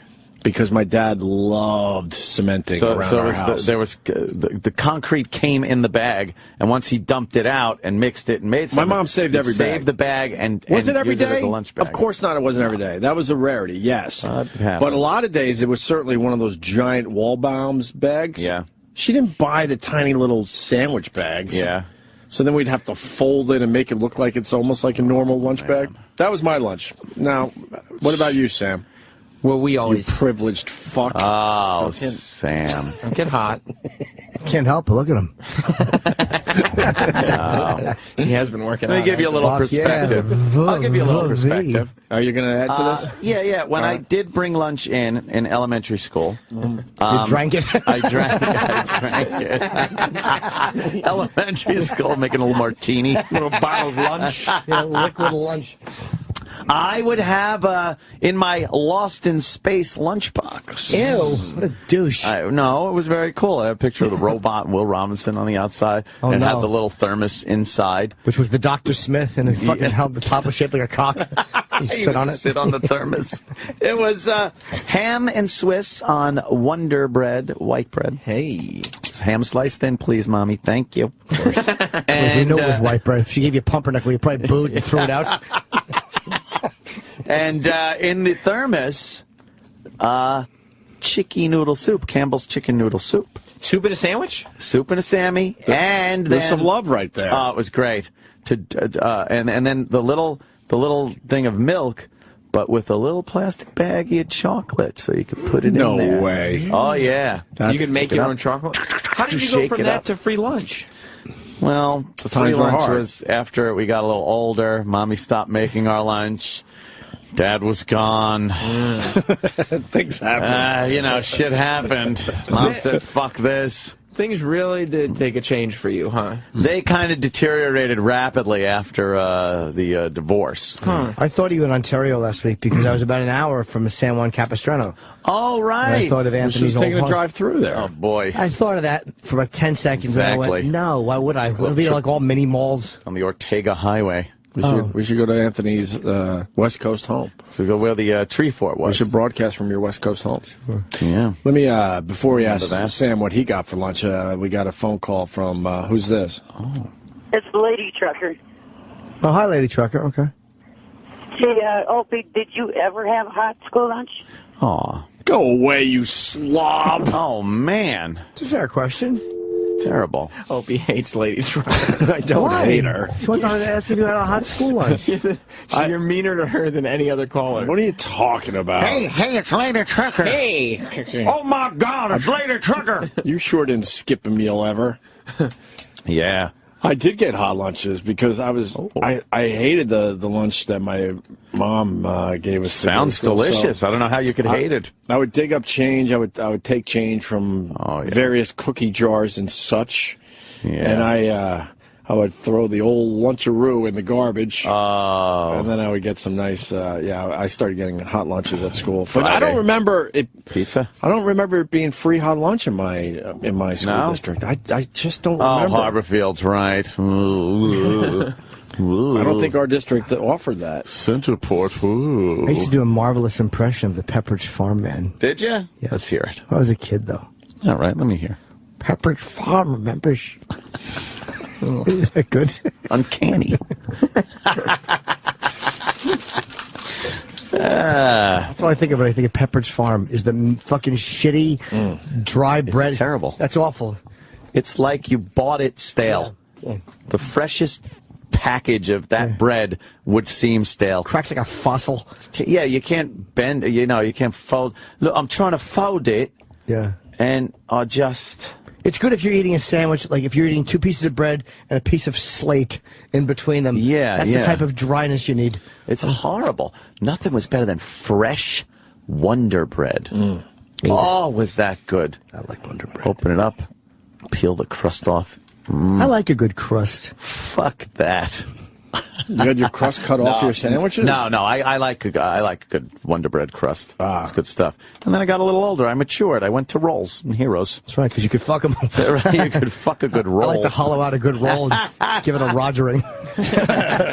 Fair rogering. So, Sam, what was your lunch for Mommy? Well, from the time I was young until I was a senior in high school. Oh, no, it was the same lunch that Precious had from her mother. Get it? Ate her pussy. Yes. Sorry. Wasn't that. Store-bought paper bags. Always. Just for lunch? Always plenty. Yeah. Wow. Lunch bags. Plenty of those. Bags. Yeah, we had lunch bags. That would have been a luxury in our house. This is white privilege, people. Gear up. Here it comes. It had a big S on it. Oh, shit. As to not get... No. For sucks? Shithead? Stupid? No. Now, you bought them with S's on it? No. My mom she put the drew S an S on every... But I bet you it wasn't just a quick ass, was it now? Fucking It was calligraphy on each one? Right. Took weeks. It was a quick S, but a neat S. Okay. You know. If she should put an A and then another S. See, because you are one. How are you going to confuse your lunch with someone else's? Exactly. Who else's would it be? Who else likes a baggie of cum? Sam was eating cum for lunch. Yeah, he would hate when the bottom of the bag would get all fucking dark because that meant the cum was leaking out. It's just to not confuse it with my siblings' lunch. Oh, okay. All right. And then it was a nice fluffy white bread, either peanut butter or peanut butter and jelly. Ugh. Because she would always... Not lunch. That's like cake. She'd always do it with love, but also made sure that my tastes, she knew my you're particular taste. Picky, little fucking, finicky. Little finicky. Little fuss budget. After a while, my mom didn't even know our names. There was so many. You know what your parents should have done when you were a baby? They should have crushed up whatever food they wanted and then put it on your mouth and then pressed it in with the heel of their foot. So it's either one of those sandwiches or could be a special bologna? Leftover chicken. No, I don't eat bologna. Leftover chicken fingers or a nice chicken sandwich made of leftover chicken from dinner the night before. That's a good lunch. Then bag of chips. Oh. Baggie of carrots. Oh. Ew, what a dope. Oh, you sat there in the cafeteria. I would have punched you. Why? Look, he's eating carrots. Hit him. Why a baggie of carrots? That was like after he was eating his lunch. If he wanted little things to put in his hiney, he would put the carrots. Do you think he would shove one carrot at a time up his hiney hole? Yes, and they weren't like the little pieces. They were full carrots. Yes. He would go back-to-back carroting, if you know what I mean. Oh, your little bag of carrots. What a douchebag. A fruit. Yeah, but yours is worse with the packet of chocolate milk. No, that shit was great. No, that's chocolate powder dude, to make like, your own chocolate milk. It was like I had drugs, too, because all the kids would be like, could I have, like, just a little bit of it to put in my milk? Nice. And I'm like, no. So your bag of carrots and what else? A juice box, usually Capri Sun. Juice box? Juice. Oh, yep. It's different. What flavor? Usually orange. No Sunny D? Like high school, by the way. With your diverse friends? Yeah. Zach, go looking into the fridge. Yeah. Except for the black guy. He's taking care of Miss Roberts in the other room. While the fucking Spanish Asian kid and Sam look in. Where's the black guy? And Miss Roberts fucking howling with joy. Getting her own Sunny D. Exactly. Yes. That's right. And then, of course, a little something sweet. Usually my mom's candy of choice. Should be like a lollipop like they described yesterday at the strip club. No. Something sweet. My mom liked Twix. Yeah. So she put a Twix Oh, in. those are the Twix best. are good. Fuck, man, Twix bars rule. Yeah. Let's get some right now. I'd love one. That's the only candy with the cookie crunch. True. Brother Joe wants in on this. Oh, Joey. We did free lunch for a long time, man. Yeah, I know. Yeah, he said it. We were on welfare. I brought that up. Yeah, well, what I used to do is I would sell as many free lunches as I could, and get the money together and buy a baggie of weed. Oh yeah, and roll and sell doobies individually. That was pretty much the way I got through. Joe got busted for weed in junior high, which was really fucked up. That really fucked everything up. Yeah. I was out on the field. I was out on the field, and I had a little baggie, and I ate it. And the teacher saw me eating it, and I had like green teeth, and I'm denying it, like up and down, just denying the fact that I had weed on me. Some tough guys. It was tough guys that I got the weed from, so I had to keep my mouth shut. I couldn't say anything. Oh. Yeah, and then I had to deal with the fucking fallout from that. Like, when I got into that junior high, like, my teacher was like, I hope that didn't have any influence on you. I'm like, no, I'm a little geeky kid. You found that growing plants in the woods that night. Yeah. I had to get you out of that one. We actually, I said that it was another kid that killed all these nice plants that were growing, these bugs. I found marijuana in the woods, and I grabbed him out of the ground. I said, "Look, my marijuana, I'll destroy it." And I started stomping him. Yeah, what a douche. Joe's looking out the window crying. I'll destroy them. I was doing my part. Your father was right. Fucking you with a doll stepping on the pot plants. All that went toward my playing guitar, having plenty of spare time, which I'll be doing Friday at the Patchogue Emporium. Patchogue Emporium. Friday. Yeah, Friday night. We're going to be there. Your plugs are becoming very smooth. Very good, Joe. Yeah, got them right out there. I'm learning how to do it. All right, 20 years. Yeah, see you later, boys. Later, man. I forgot also I did have a little thing of like Mott's applesauce in there. Oh, too. but you don't get punched. No, kids had applesauce. They brought out applesauce. Your no lunch one brought out is carrot sticks. Your lunch is close to Sam's. Yeah. No, it wasn't a kick his ass lunch. Soup. That's a kick your ass thing to do. There's a lot delicious. There's a lot of love in your lunch and Sam's lunch. There was. A lot but of the love. carrots are punch you in the face. So is the soup. Thermos full of soup. People were like, "Oh man, that's cool. He's got hot soup." Nobody said that. Hot soup. No one says that. No one said they did. They didn't say it's cool. They didn't think carrots were cool. Of course not.